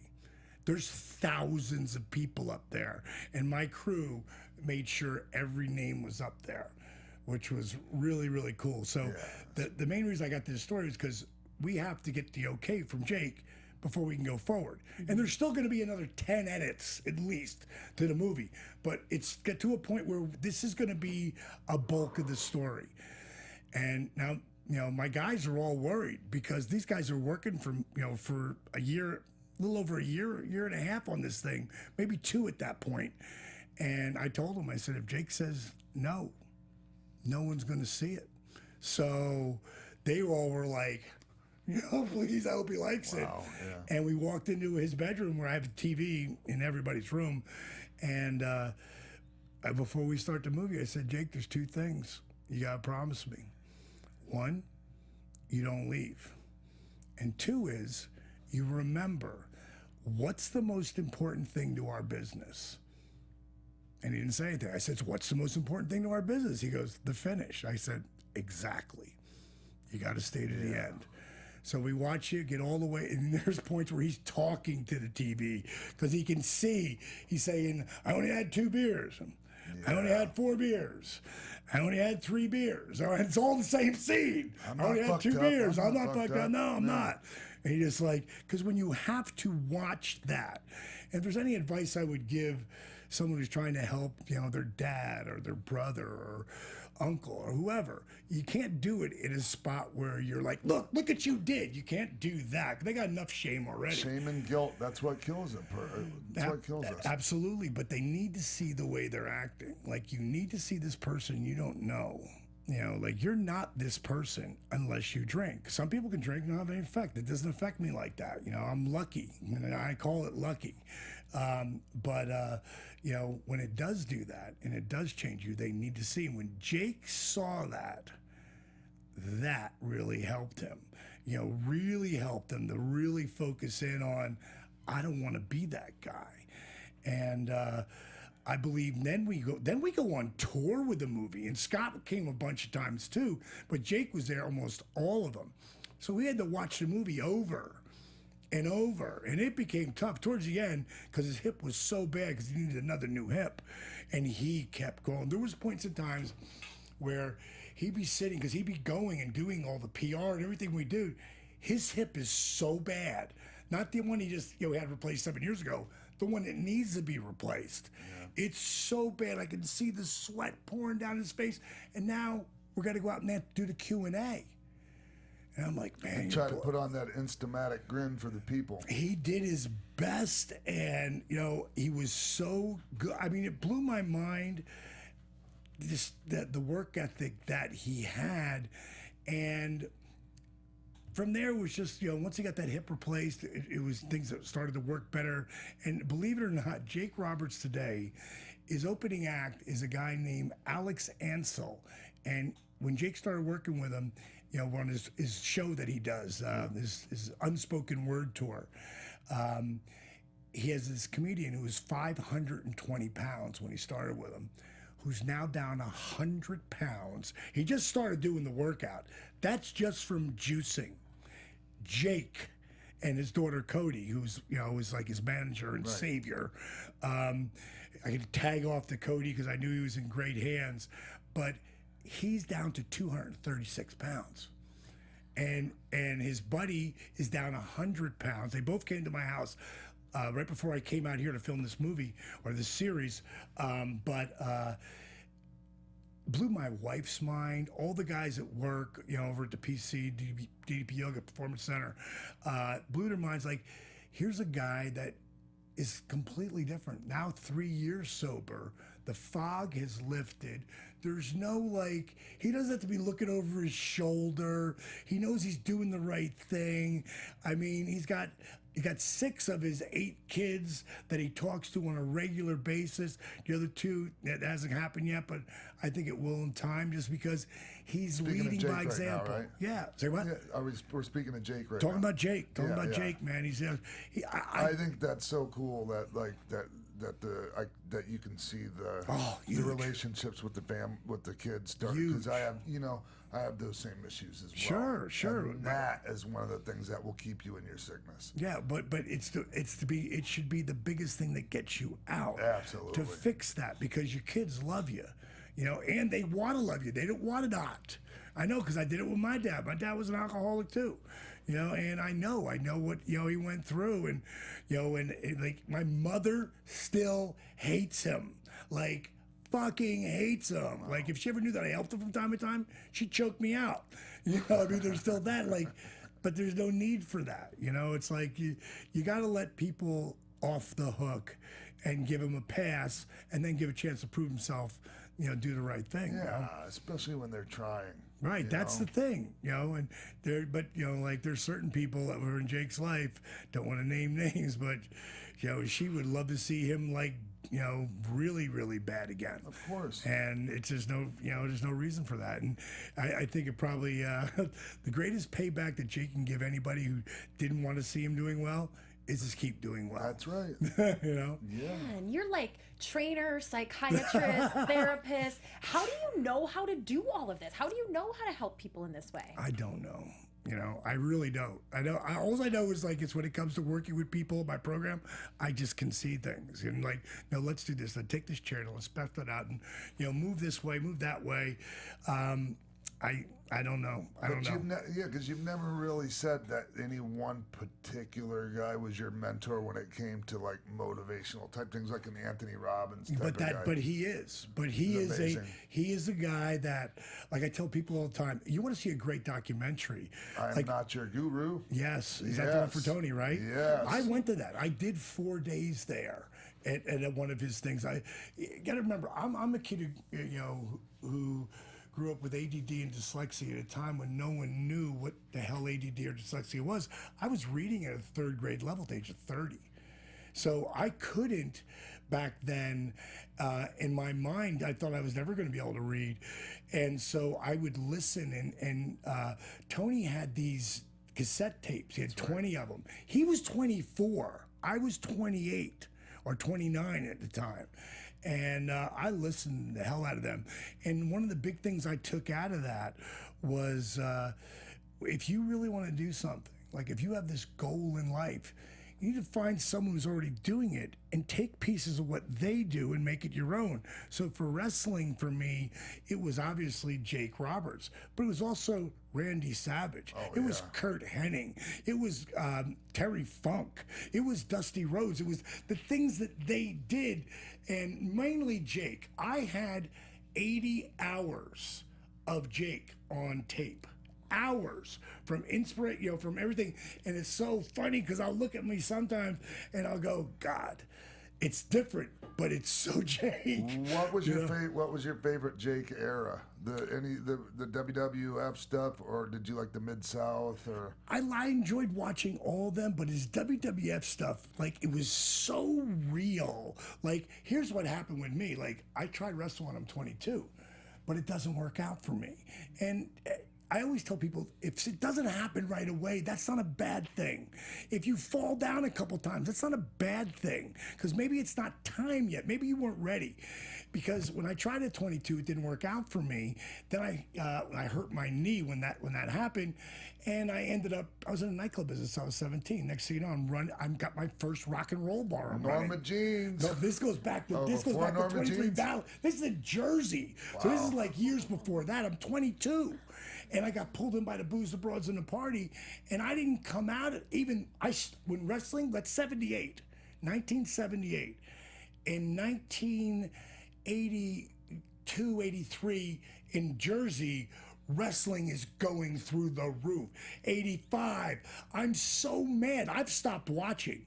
Like, I don't want to hear about it, because I know in my soul, if I'd have kept doing it, I'd have been there with those guys. Like, I know it. Like, I feel it. So I won't even watch it. And then one day, flicking the channels. You remember this? Yeah. Actually flicking the channels. Which one? The VHF or the UHF? No, going up and down. You know, just doing change channels. And I come across Gorilla, who's the one who actually gave me. He was in Asbury Park Convention Hall. Me and my buddy Shipley were there, and we ran around the side of Convention Center. You know how it's on the beach and stuff. Hey, Hammer, to Greg the Hammer Valentine, how do we get into wrestling? Fuck off. He swears to this day. He never said that. He swears to this day, but he did. You know he did. And the last match is Gorilla, and Gorilla is leaving in his leotard, right? Yeah. As the match ends, he comes out of the ring, grabs his bag, goes to the people, and leaves with everybody. That's great. So Gorilla, how do we become wrestlers? And we end up getting this guy's name, Tito, wasn't Tito Torres, it was something like that though. And that would be the guy I tried to work with. But here I am, I'm flicking the channels, and there's Gorilla. So Gorilla's always had a special spot in my heart. But he's with Jesse. I've never seen Jesse. Jesse the Body. Oh my, who is this guy? Oh my God, I love his energy. And who's the first guy out of the gate? Jake Roberts. And he's got the bag. And I'm pulled in for the rest. Now I'm back. And I'm watching.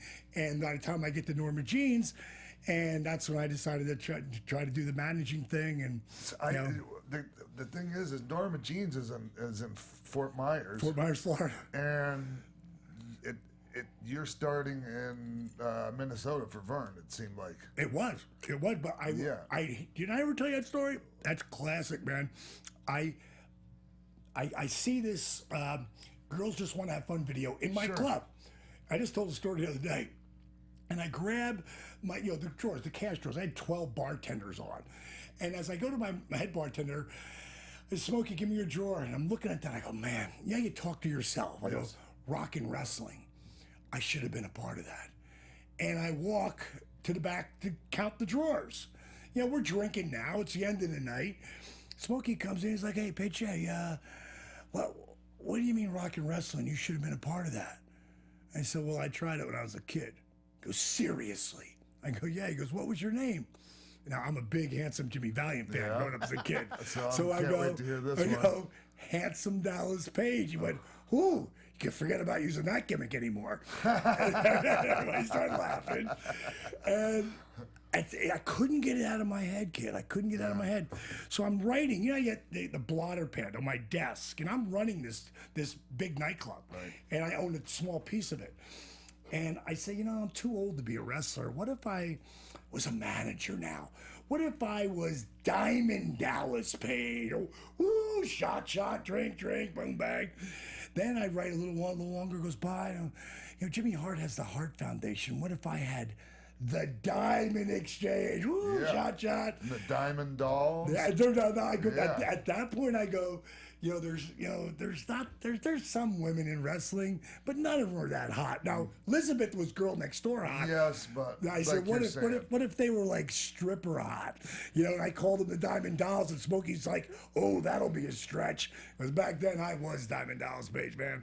I was having so much fun. Yes, you were. And so I write down Diamond Dolls, and now it's the end of the night, and I go, Diamond Dolls Page, the Diamond Exchange, the Diamond Dolls. I go, man, that is BADD bad. And it just stopped me. I went, did I steal that? Did I just make that up? And I wrote that down. About a week later, they're doing a show called the Party News Network, and it's all from Sarasota to Naples, Florida. Gotcha. And they want to. They want to come and interview the guy behind the voice. I did all my own radio commercials, and occasionally I might put the boys in there, hot legs, you know. Sure. I might throw mod. I could do Jesse Ventura back then to a T. You wouldn't know who the real Jesse was. I had him so down, and I'm being interviewed. They're showing B-roll of me doing the spot in the sound booth like this. I'm wearing a WrestleMania t-shirt. I got the hair, I got the whole look. At some point they end in my office and they say, so where does the voice come from? I look down, it's written all there. There's a pair of white sunglasses. I put them on and I say, the voice comes from Diamond Dallas Page. I was born to be a professional wrestling manager. You know, then I stopped, I took the glass off, kept talking. Someone saw it. And then a guy asked me to come on his radio show and be Diamond Dallas Page. I was like, dude, I don't really do it. He goes, who cares? It's radio. So I went on and got to be with Captain Lou Albano. Okay. Then the next show was with Sergeant Slaughter. And then he says, you should do something with this. I'm like, do what? You know? So he says, I have this friend in the AWA named Rob Russin. Rob Russin from Sarasota. Rob Russin. Yeah. He used to be a boxing promoter in Florida. Yeah. Now he's promoting for the AWA. I'll send the tape to him. I go, what tape? He goes, the one you're going to make. So I take 3 guys who want to be wrestlers and create characters. Big Bad John, Big John, and friggin' Rock Hard Rick, guy shredded. Oh, I remember Rock Hard Rick. No, dude, I made this guy's up. I made this up. Did you actually give that other guy the name? I might have. You know me, I might have. And Ted E. Bear, he's a midget. And of course, the Diamond Dolls. And I bring them on with a guy named Captain Jack. He's a radio guy out of Jersey. The best pipes ever, except for Lee Marshall. I mean, right there with Lee. Lee Marshall, the Tony the Tiger. The Tiger, another great, God bless him, another great friend who's gone. But we do this promo for these guys. I send the tape to Russin. 2 weeks later, he calls me back. We want to bring you and your guys in for a tryout. What guys? We want to bring you and your guys in for a tryout. But we've got one question for you. I've showed the tape around. They like your shtick. Where have you guys been working? None of those guys can wrestle. What? Why would you send us a tape? I'm like, it's like a secret society. They don't know how to get in. They want to be wrestlers. And like, don't call us, we'll call you. And this is what happened. The guy is one of the biggest stars in WWE right now. At the time, his name is Paul E. Dangerously. Paulie leaves the AWA and goes to the NWA, which is about to become WCW, and there's a huge void there. So Greg Gagne calls me up. He says, all right, Dallas, here's what we're going to do. We're going to bring you in for a tryout.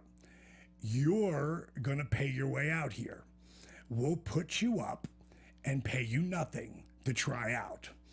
He said, bring some of dude, back then I wore zebra skin jackets, leopard skin boots. I mean, I was a rock star in my own mind. Yeah, that was you. Yeah, That wasn't a gimmick. That's that, Yeah. but that's who I was really. Yeah. And I wore all that crazy shit. Sequin skin, sequins. I wore them in Fort Myers, Florida nightclub. Sequin jackets, rhinestone ties.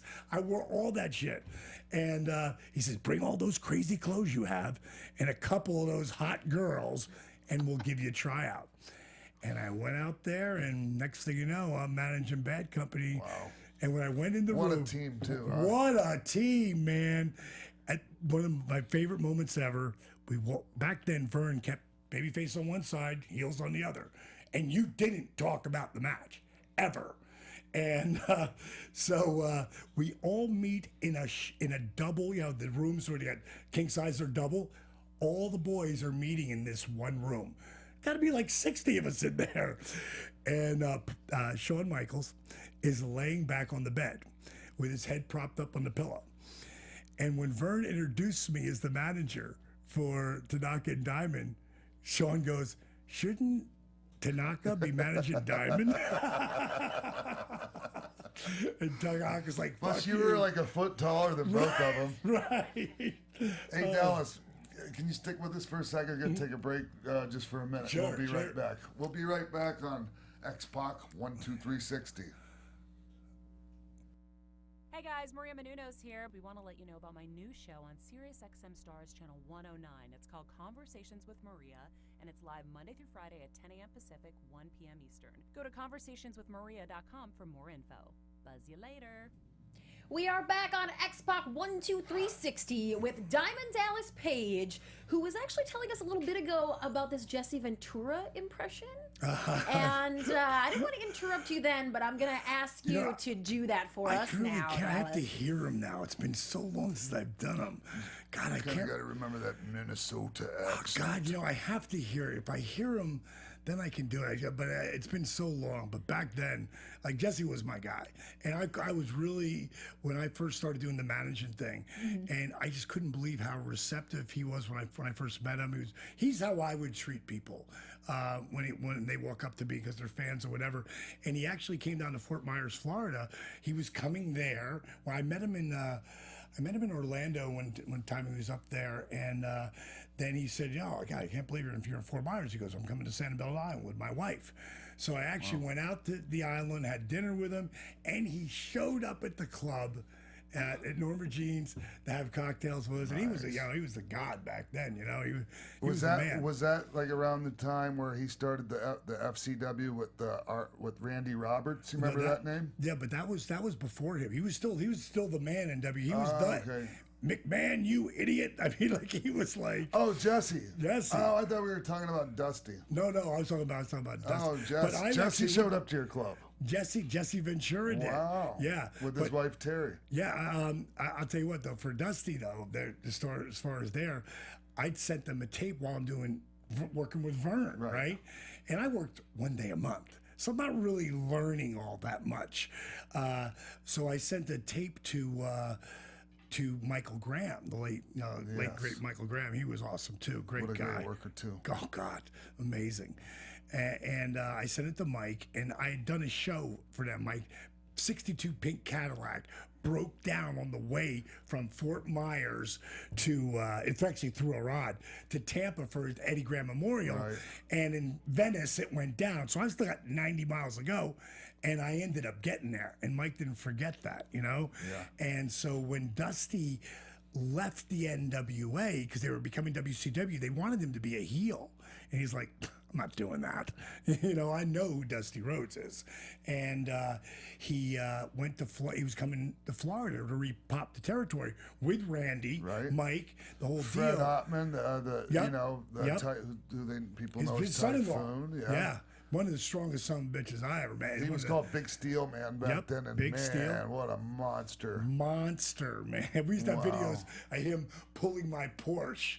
Unbelievable. Faster! And that was the first time I saw Terry Funk come back in shape, working with Dusty Rhodes. And he that came show. out of I brought him. He came out of the package. That's right. Yeah, I brought him on there. I got that footage still. But before that, I've got strep throat. I'm home. I'm in bed. I'm passed out, like trying to get to sleep. Can't sleep because I'm a nightclub guy and it's only 12:30 at night, but I got a 6 o'clock flight, so I'm trying to sleep. And I get a phone call. And back in the day there was answering machines, so I let it go to the answer machine. I hear Mike Graham. Diamond Dallas Page, pick up the phone. It's Michael Graham. I'm sitting here with Dusty Rhodes. We just went through our first case of beer. We just opened up the Crown. I want you on. Mike, hey, how you doing, Mike? He's like, what the hell's the matter with you? I got strep throat. I don't want to hear that. I got Dusty Rhodes here. I want you to put you on the phone with him. I want you to blow him away like he's the biggest mark on the planet. I'm like, Mike, no. I've got strep throat. And show him my videotape I sent you. He said, can't. VCR's broken. Here you go. Dusty gets on the thing. I hear, hello. I go, good God, Dusty Rhodes, the Tower Power, the man of the hour. I went through everything he ever said, Albano ever said. I stole everything from everything and a few of my own things in there. I did about 45 minutes of speed rapping. And I go, that's all I got, Dusty. I got strep throat. Nothing. I don't hear anything. I'm thinking, did he hang up on me? It felt like 5 minutes. It was probably 10 seconds. Sure. And then I hear, was that a recording, kid? No way. Wow. And I said, no, Dust, that's me. He goes, I like your energy.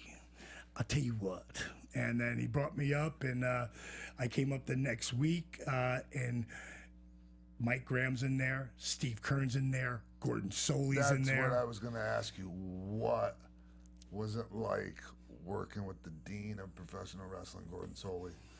My personal favorite ever. Dude, when I walk in there, I'm looking around and I'm Mickey Mark, still at this point. But I know how to be cool, but I'm still a mark, especially for these boys, especially Soley. Soley, oh my God, yeah, I'm sitting here next to Gordon Soley. But Dusty is one of my guys. Right. Don't ever really know at that point he's going to become one of the most influential people in the world to me. And so I want him to know, because I know I'm making great money in the nightclub business, and I'm living the dream there. So I'm not going to quit my day job or night job for $200 a week. But I do want to be involved. And I'll do it. I'll come up here and do TVs, and I'll come up and learn whatever I need to learn. But I just wanted to make sure he knew I knew who I was, Yes. that type of attitude, but super respectful. And when I got all the way to the end of it, he says, kid, I see a lot of Jesse in you. I see some Captain Lou in you. I actually see a little me in you. So here's what we're gonna do. We're gonna put you with Gordon. And I interrupt him. I go, Dust, you say you want me to be a color commentator? Yes. And I went, no. I said, no, just don't disrespect. I don't know a wrist lock from a wristwatch. And he said, don't worry about it. Gordon's gonna walk you through it all. Oh, yeah. And he did, man. And I figured sitting next to him, I could just be this power, high energy, guy. But I would listen to him as he would call the matches. And probably a year and a half later, Dusty had left by that time. It didn't make it. Sure. Because the only thing that was ever going to last anymore was WCW and WWF at the time. Dusty had been, polka dotted guy up there, and he made that work. Unbelievable. Very, very few people, me included, Make couldn't. everything work. Yeah, but he could. Yep. And he got me a tryout. So I went up there. Jesse Ventura's now gone. I know I ain't filling that spot. You know what I mean? But at the time, I figured, what the hell? I'm going to go up there and give it a shot. And Paul Lee and I had started talking at that point. We never met yet, but we knew that like I'm sort of following him in a lot of spots of the new guy who can talk. And he told me they're going to do things like make you grab your ponytail and pull your own ponytail while you're cutting a promo. And like he told me the ribs they were going to play on me, which was really nice of him to do. So I go up there and I do all the stuff in front of the green screen. No one knows what green screens are back then. Oh, you're talking about your tryout for Vince. For Vince. Oh yeah, yes. they will. They'll rib the hell out of you. Definitely rib you. And even make you do all that stuff without even recording it. Yeah, right. Right, I'll believe it. I'll believe it. I can tell you different. Howard Finkel and Harvey Whippleman thought they were having a WrestleMania match, and they had them in there cutting promos on each other, and they weren't even recording it. Oh God! But yeah, that's part of the the fun, having fun in the business. Yeah. But after I do the openings and wraparounds, I get in the booth and I'm doing with Lord Alfred Hayes. I'm doing the play. I'm doing the color. So as I'm doing the color, no baby, no good God, know this, know that. I'm thinking you're hearing this in the in the head in the cans. Yes. I'm like, well, that's all my shtick, dude. You're like, take that away. You want me to talk? So I did it, and then they walk in. Bruce Pritchard walks in. He goes, all right, Diamond, you do play-by-play now. Lord, you do color. And when I got done with that version of that, Lord Alfred Hayes put his hands on the table and pushed himself away, and he said, well, my friend, did you ever learn to do play-by-play like that? That was amazing. Did he really? I swear to God. And I said, I've been sitting next to Gordon Soley for the last year and a half. You're bound to learn a thing or two. And that's what I learned, over that period, Yeah. And it was funny when I went and had my run, which was all of 6 months in a WWE, when it was time to go, Keven Dunn had wanted me to come up and do a tryout for play-by-play. Not play-by-play, but color. And I did it, because I'm still getting paid. My neck's totally screwed at that time. But I just wanted to be out. I was done. I needed to get out of the business. I needed a break. I needed to change. And Kev called me up, and he was like, kid, he goes, I've never said this before, but you are the next, you could be, he said, the next Jesse Ventura. He goes, I think you'll be amazing at this. This is what I want to do. And I'm like, Kev, I'm burnt out on the business. Plus, I think you're a much better original DDP. But to me, no matter what, hearing that, no matter what, I got what he was trying to say. Yeah, and Jesse's still the best to do it there. And at least play-by-play, I think Jim Ross is the best color, play-by-play guy. We really can do both. But I just didn't want to do it. And you don't say no to those guys. Right. You don't say no. And I said no, and he said, take 2 weeks. And then 2 weeks later, he called me back, and I still said, no disrespect, but man, I appreciate you. I'm not going to do it. And he was like, okay. And I never heard from him for 5 years. Wow. Until I got to do the very best of Nitro deal. And then when I did such a good job on that, got back into good graces of Keven again, and then got 2 and 3. And that's a big deal. That's a big deal. Damn you right have to it be is. in the good graces of Keven Dunn. I did not. Believe me, I did not want to say no to Keven Dunn, but any stretch of the imagination. But I just was burnt. I needed to change up, and my life. And everything happened how it was supposed to. Yeah. Because look what's going on now. Look at all the lives you're affecting in a positive way. And it's pretty cool. It's so cool, man, and it's so cool for me to see one of my friends being the one doing it, man. It's awesome. Thank you, man. I appreciate that. I'm so grateful that I know how spread thin you are, and I always say this, Dallas. Time is the most valuable commodity we have, more than money, anything else. We can't save. Like Jim Croce said, can't put time in a bottle. Great, I love Jim Croce. So for you to give us your time, man, thank you so much, bro, and I love you very much. I love you too, brother. Appreciate you having me down. Bang. Oh man! Before we get out of here, I got 3 quick questions I want Sure. to ask. Okay, so can we talk Yeah, about but your feud? do you know I Get don't ready have for a some quick super answer? fan questions. Your feud with the Macho Man in '97, and just how it won PWI Best Rivalry that Yeah. year, and how just great it was working with him, and Sure. like the honor of like. I was watching an interview with you and like you telling the story of like both of you guys in the locker room and Arn coming in and being like, "So much, what do you want to do for the finish?" Yeah. And if you could tell that story and just okay. working with him. Sure. I didn't get to pick with Randy. I didn't get to pick that. Right. Randy That's right. picked that. There was. I think he was he's besides Hulk, he really did control his own destiny from A to Z. So, being such a huge fan and literally, again, stealing a lot of stuff from Savage, especially everything he ever did with Liz, I did with Kimberly, and it got me such great heat. It got her so over. When he asked to work with me, because he knew that what was happening with the NWO thing with me and Scott and Kev, like that stuff jettisoned me. So now I was right there. Now, is he going to take it one step further and put me over? Because that's the question. Yeah. But I'm just happy to work with him, as you know. And the Friday night before, we were in Florence, South Carolina, and that's where we were still doing the hockey places. It was just exploding. Like we would have sold out a 22,000 seat place right then in 10 minutes. But these buildings are booked a year ahead. So we're just in like an 8,000 seater, but it's packed on top of packed on top of packed. And Savage and I are the main event.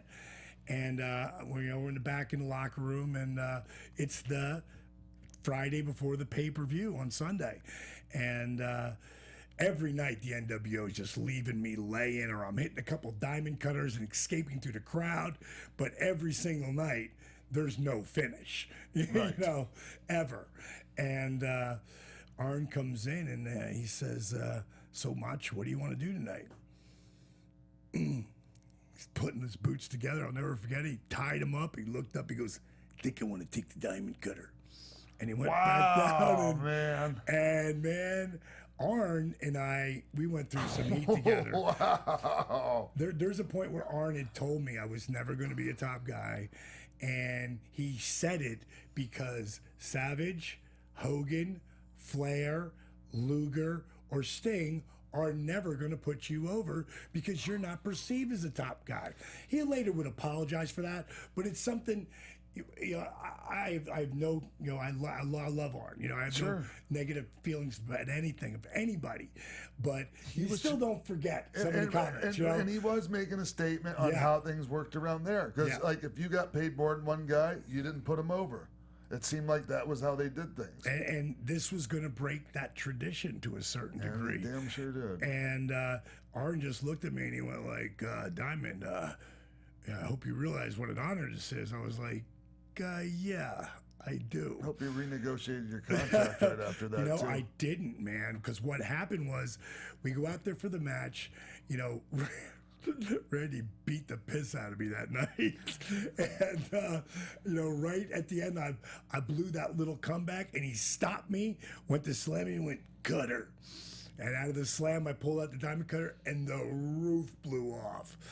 And I just freaking took my time, laid my arm across him, 1, 2, 3, and man, that was the loudest pop. Oh, you did the old. I gave him my finish. Now I'm going to take my time covering him. No. I just threw my arm over him like I was dead because he just whooped my ass all over the ring. I was just doing a desperation, throw the arm over him, hope he doesn't kick out. I'm not hooking his leg. And when he didn't kick out, it was so loud in there, but it was like somehow the cone of silence came down. Remember Get Smart? Sure. The cone of silence came down, and I could hear Munch go, "Well, I guess we know what we're doing for Spring Stampede." Nice. And I thought, God, is he ribbing me? Because I knew what that would do for my career. Wow. Yeah. So it was an unbelievable run. Anybody who ever asked me who's your favorite guy to work with, of course it's going to be him. My biggest honor was when you think of how many people Randy Savage have worked with. And how many people he's actually put over? but also in the fact that angles. Every single person had angle. Savage. I mean, if you take Hogan, they had the what was it when they were called not dynamic Mega duo? Powers. Mega Powers, and they had the angle with Liz. You know, they had two of the top 5 angles that the WWE put up there for Savage when he passed. Of course, 2 were that. The other one was Jake. Can't remember who the 4th one was, and the other one's me. Wow. So when I got to be up there with Jake, with Savage on top 5, who's worked top with everybody, it was really cool. And to be, you know, the feud of the year, and who was in number 2 that year, a pretty damn good feud. Bret Hart and Steve Austin, you know. Just to have that little notch up there, it was pretty cool, man. It was a dream come true for me, you know. So you were doing the diamond cutter out of nowhere way before the RKO was even a thing. So you were so innovative with the diamond cutter, you would hit it from like the Death Valley position or pop people up into it, that you were giving other people new finishing moves from that. How did you feel about that when you would do it from like the DVD position, and then the next week on Raw, Mark Mero was like, "Oh, this is the TKO. It's my new finisher." It's like, no, that's just a variation of the diamond cut. Well, Mark, who's one of my very best friends, had actually called me and asked me. Okay. He said, "Do you mind?" I said, "God, no, bro, take it." You know, but I remember one time because Bubba used to do it out of he'd shoot the guy in and sidewalk slam thing. No, not sidewalk. He used to take him when he'd go for the leapfrog thing, and he'd push him up into the air, and then catch him and pull him down. When I did that, when I went right to the hard carry one, thanks, Bubba, love it. You know, and then Spike would do the run through the air one up the turnbuckle, turn and hit it. Yeah, to me, you know, the people who watched over that time, like, no, like I had, like my biggest compliment maybe ever is Jake calling me January 1997, and all he said, I hadn't talked to Jake in probably close to a year over that time, and he called me up. He said one word. He said, "Congratulations." I said, "Jake?" He goes, "Yeah." I said, "What'd you say?" He said, "Congratulations." I said, "For what?" He said, "Reinventing the DDT." And that's pretty strong. I was about to say, like, there's not many moves that have been copied as much as a DDT, and probably the cutter is right up there. Absolutely, for sure. Absolutely. Like I called Randy Orton and he didn't remember this. We talked about it much later, but I called him, and he just got out.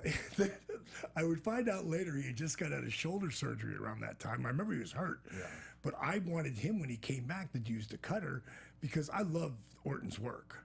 You know, I think I'm a huge fan. As believable as it can be, and you know, he's promos. I mean, the guy, to me, he's the guy, and I wanted him to carry it on because I knew that first of all he would take it to a different spot. I seen the one that him and Zig did, literally out of the power bomb, where he threw him up. Ziggler's another crazy, amazing friggin' technician, unbelievable. I still don't understand why they don't push him through the roof, because the guy's got the look, he can talk, and he can work. I smell money. What? I smell money. I don't understand him. I don't know where he's got heat, but I mean, he's not a guy to get someone else over. Another guy I love a lot is Bray. I mean, to me, he'd be the Undertaker. You know, if I was booking, and he'd be undefeated, and we'd go for another 15 or 20 years with him at Mania. And I don't understand why he's not getting a monster push. And I only watch occasionally, but I know talent. And those two guys, well, those three guys, are ridiculously talented through all different levels of it. But I forgot where the hell I was at. There's a ton. There's several guys coming up right now that to me are the new guys that who are you thinking of right now? Well, I mean, a lot of. See, I'm huge on Shinsuke Nakamura. Yeah, he's pretty amazing. Huge on him. Pretty amazing. And Scott and I have talked about this. We think he could be the first guy that's like the man that's not, from the States, or for an American speaker. Right. his charisma just it's is pretty so amazing. amazing. And everybody loves him too, Oh, my man. God. I go crazy. I watched some of the NXT stuff that was down there because I try to catch that occasionally too. And my phone, I just turned off.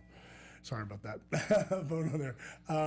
But when I watch the people down there react, like that's where you really see the beginning of superstars there, because they're not just going to bring you out there because your entrants and love you. Yes. They're going to be. They're going to be looking for you to screw up, because I think they'd be pretty critical down there. They're real fans. And that's another thing. God, Hunter's doing such an amazing job with that. Amazing job. Job. I mean, it's, to me, for my taste, it's right up there on par with the other two brands. It should be, for me, it should be right up there with them. Well, it's phenomenal. You never know. It could be, it could become the brand. Do you know they operate that separately, and it turns a profit on its own, and like it's not subsidized. That's awesome. Yeah, that's awesome. So that's amazing about that. Especially when it's all the guys coming out of there, and you're gonna, when I remember when I was first up there, when I was telling them that, listen, I'm not telling you Jake's gonna turn his whole life around, but he's staying with me right now, and he's there's a chance that this could turn into something. And I said, so let's and when I was there talking about that, I was also talking about I wanted to get together with his guys and start working with some of his young guys, and he told me about the PC down. I guess it was about 5 or 6 years ago, and what he wanted to do with it. And I think that's the future where everything's coming from. Everybody sees that, but people say, "Oh, it's not what it used to be." I go, "Yeah, give it some time. It's nothing cyclical. is what it used to be. But everything's cyclical. Yes. It's up and down, and eventually they're going to hit some stride. It's just going to go. Things and things evolve. I mean, we evolve as species. I mean, there's so many. It's like, it's great to look back and go, yeah, those days were great. Oh, it's not like it used to be. No, you're right. Nothing it's not. But it doesn't mean it can't be great. Yeah, I agree. Yeah, and Mick Foley always ends his comedy tours telling this story about putting cookies in your bed. So I'd love to hear your side of this story. The whole cookie story, it's been told to death. Mick's is, semi on the money. I love that he used his comedy act and would put different people in the DDP spot. Okay. Yeah, he would put That's funny. He had this one girl who was with. She used to be a writer for WWE, and she put on the blonde wig, and she'd wear like cream color because she's supposed to be naked. And I completely forgot. Back then, to help my knees, I would put DMSO, which they put on remember horses. that? Yeah, of course. But you can't put it. You could taste the garlic taste in your mouth after you put that stuff on. But you couldn't put something on it that, like on your covers, because whatever it is, it's sucked into your body, into your pores. So you had to put saran wrap around it, and you hear the and I completely forgot that part of the story. And you have to understand what the cookie story is to Mick Foley. Mick Foley, I used to tell him all the time when we were on the road, Mick, and my wife hears him today, because we're about to put a video out of Mick and his journey with DDP Yoga, and because it's pretty amazing. And it took 5 different times for me to start with him, and the last time I didn't even start with him. Like, he started on his own. But she was listening to it, and she goes, "Oh my God." And she knows him, because he spent time at my house. He goes, "He is such an intelligent guy." I'm like, I used to tell him that all the time. He was so tight with his money, like the tightest, tighter than Austin, tighter than anybody. But he's saving his money because wrestling's all he's going to be able to do. And I'm like, Mick, are you out of your mind? You're one of the smartest guys I know. You can do anything you put your mind to. And I mean, I would beat that into him. And then we interview him for my book, Positively Page. And when we did that, of course, the cookie story is going to come up. And I wrote it like me speaking, the biographer is going to speak, I speak, and then I would let the boys tell the story. Because it's their version. Because there's always my version, your version, and what really happened. But I wanted it to be their version. And after that interview with Smokey, he got on the plane, Mick, and he's flying to Germany. And he thought, he's writing his own book. Dallas Page is writing his own book. I've got to write mine. And he had the long ledger pad. It was the yellow legal pad. And he wrote his first 3 books on that. I watched him write the first one on the airplane ride back from Europe because he hated the fact that he hated the job the ghostwriter was doing. Well, that's what he did, putting the pen to paper.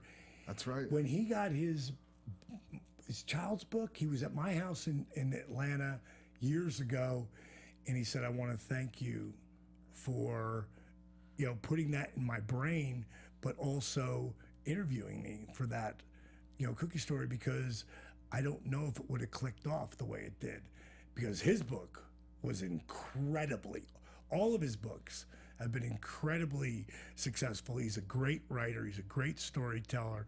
He's a great comic at this point. Now he's just taking downtime from that, and he's got that great gig with Holy Foley and the whole deal. But mix who you think he is. Yes. He's that guy. He is that guy. I've said this before about Mick, and not just in wrestling, but I can't say as I've met a better human being. Yeah, he's on the planet. He's a good man.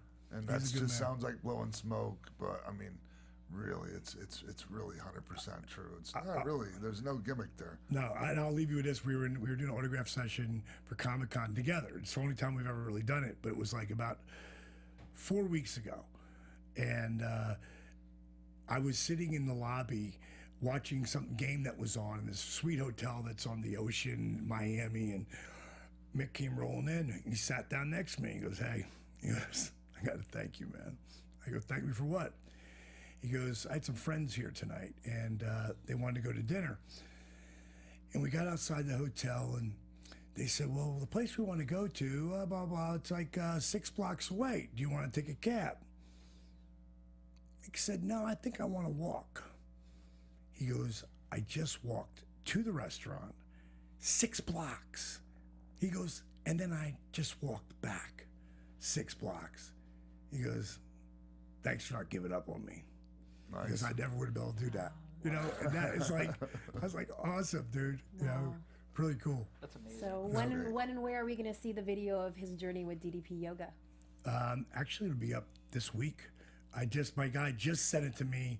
Like I always want to make sure that the little salt and pepper has been added, that when someone's telling an important part, that there's no B-roll. I mean, I want to see them talk like that. And we show, man, some of the bumps that Mick, like, oh my God, because it's a fraction of what Mick's done to himself. A fraction. I mean, we would be on the road on back when Bill Watts came in. He took away the mats around the ring. That's right.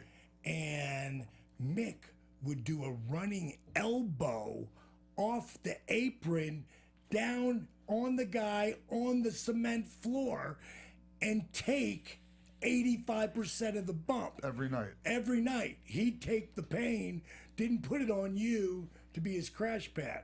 And I go, Mick, what are you doing? There's 200 people here. I know, but they paid their hard-earned money. I go, yeah, but that's like a pay-per-view thing. Like, not here, house show, 200 people. And like, we just show a blip of the abuse that Mick's gone through. And one of the things I'll tell you, that as you get beat up and you get older, you shrink. And Mick used to be 6'4". And his last time he measured himself was about a year and a half ago, or somewhere around there, and he was 6'1 1/4". Wow. And then he just measured himself at the dock, I think it was like last month, and he's 6'3" again. Because when your spine's doing this, look how much height you get when you can do this. But when you can't do past here, that's how tall you are. Yes. Until you can do this, like he's created scoliosis in his spine. Some people are born with it. He created it by all the abuse. But it's going to be interesting to see another year or two from now. We check him again to see if it's straightened out a little bit more. But again, it's helped him Just being Like- able to stand with proper posture just projects better. I mean, you absolutely. just project so much more confidence and, just and I mean, it feels better. It opens everything up in your body, like to flow better. I mean, I don't have to tell you, a million times more than I do about this stuff. Just when I see my buddies, and someone like AJ, on top of the world, and he came to me at the DDP Yoga Performance Center, they just sent him home from Japan because he was hurt. Remember that? Yeah. And then, I just helped him, and I hope that he really understands that because that helped him help heal him. I hope he's being consistent, because if he just keeps doing it, the odds of him getting hurt are way less. Like, I'm wearing this Virginia t-shirt today. He's like, how do y'all wear a DDP Yoga shirt? I mean, I always wear them. But my boys, even though they're 0-3, they just got Coach Bronco Mendenhall there. And these guys have been doing my program since spring ball last year, since Bronco left Utah and BYU and came over there. He picked up a program that was at the bottom of the spot right now. But these kids got a lot of heart. They got a lot of drive. They've been doing my program over spring ball. They had one injury. Again, preventative maintenance. I haven't got an update to where they are right now, but it just helps preventing stuff, especially when you do. What about when guys are still doing heavy resistance training, weight training, and they want to add the It's just an DDP ad. yoga? It's an ad. It's You just like add it on. no more cardio. Here's your cardio. Gotcha. You don't need it. And if you're doing it 3 days a week, like most of the guys get on that treadmill, like Ric Flair would get on for an hour plus. Yes. Like for me, I was always like 40, 45 minutes. Once I started doing this, no more cardio. This became all my cardio. I still lifted weights because I wanted to keep that size. Now I want to be 225. I don't want to be 255. That's a job. I want to be 225, mean and lean, 60 on my way to 70, 70 on my way to 80. I'm still going to have that foot over my head. Okay. Well, we really are going to let you get out of here this time, Dallas. But tell all the people where to check out DDP Yoga. Okay, well, for starters, if you want to follow me, you can follow me at Real DDP, at DDP Yoga. I'm on it all the time. If you're doing the program, I'd love to hear what you're doing, what's happening with it. As far as Facebook, Diamond Dallas Page Athlete, you'll be able to see it there. I put up stuff all the time. But DDP Yoga, one word, DDP Yoga, Facebook is my team program there. And there's like 11,000 people on there. Like, don't listen to anything I have to say about my program. Go on there, hit that like button, see that community that helps each other. They're very like-minded. Follow that, and then you'll see, like, what I'm saying, like they're saying, because they're doing it and living it, and they help each other. And that's really what it's all about. I'm a firm believer of a quote I once heard Zig Ziglar say, and he said, you can get, let's focus on that, you can get whatever you want as long as you help enough people get what they want. Love Bang. Love that. Yeah. That was amazing. Oh, well, let's go out on that note exactly. You got to give it away to keep it, right? Absolutely, brother. Well, thank you for joining us today, and we will be right back. Stay tuned. What's up, party people? Roxy Stryer here from The Tomorrow Show with Keven Undergaro. We're your twice-weekly broadcast of one man's midlife crisis and the mad millennials in Star Trek uniforms that follow him. And I'm one of those millennials, Lauren Magrasso here. We've had some amazing guests like Russell Simmons, Ileana Douglas, and Craig Gass. Coolio, right? Christian Blatt in the house to tell you to go to thetomorrowshow.com to check us out. We're live every Monday and Thursday from 10 to midnight Eastern. That's thetomorrowshow.com. Be there or be square, whatever that means. Time for some final thoughts here on X-Pac 12360. Man, Diamond Dallas Page did not disappoint. He never does. Plus, he's one of my dear friends. And DDP so, BFF? Of course. So he's going to come in here and like I said, I wasn't kidding when I said this guy was spreading himself so thin just to be here today. So, and then he would, if we would have kept talking for another hour, he'd be here for another hour. Oh, right for now. sure. Yeah. Yeah. Well, I just love to hear from his point of view, his passion for helping people. You know, we all saw the documentary. We've heard he's helped 50 wrestlers and millions of other people, but he's doing that seriously just because he wants to, just because he Yes. feels like that's It feels his good destiny. to make people feel good. Yeah, I gotta really respect that. Yeah, and also I want to thank Jason King from Bleacher Report for stepping into the hot seat. You got the hot call today. Yeah, he was great, and thanks to Bleacher Report themselves for the apology. Apology accepted. I forgive you. All right. It's all good. It's all good over here. Well, we want to thank you guys all for coming and hanging out with us today. You can always keep up with us on Facebook, facebook.com/XPac12360 show. All the links for our past episodes, some cool pictures and videos. We are on Instagram as well at XPac12360. Make sure you follow us. You never want to miss who our next guest is going to be, what we're up to during the rest of the week. And you guys can always follow me at Christy Reports. Tweet me, send me Instagram videos. You know I always have the juicy news scoop for you. So I appreciate that. And Sean, where can they follow you? Well, they can follow me at The Real X-Pac on Twitter, and I think it's just I think it's Real X-Pac on Instagram. You know what? I'm going to check that out. Yeah, oh, yeah, please. because I got to tag you, so. Yeah. So, thank you very much, everybody, and we'll see you next week right here on X-Pac 12360 on the AfterBuzz TV network. Ooh. Yeah.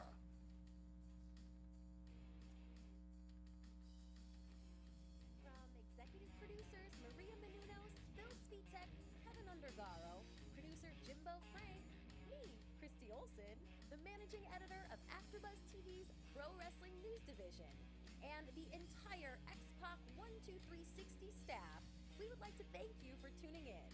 Feel free to like us on Facebook, rate and comment on iTunes and YouTube, follow X-Pac on Twitter at TheRealXpac, and email us at xpac12360show@gmail.com. This has been a presentation of the AfterBuzz TV Network. Buzz you later.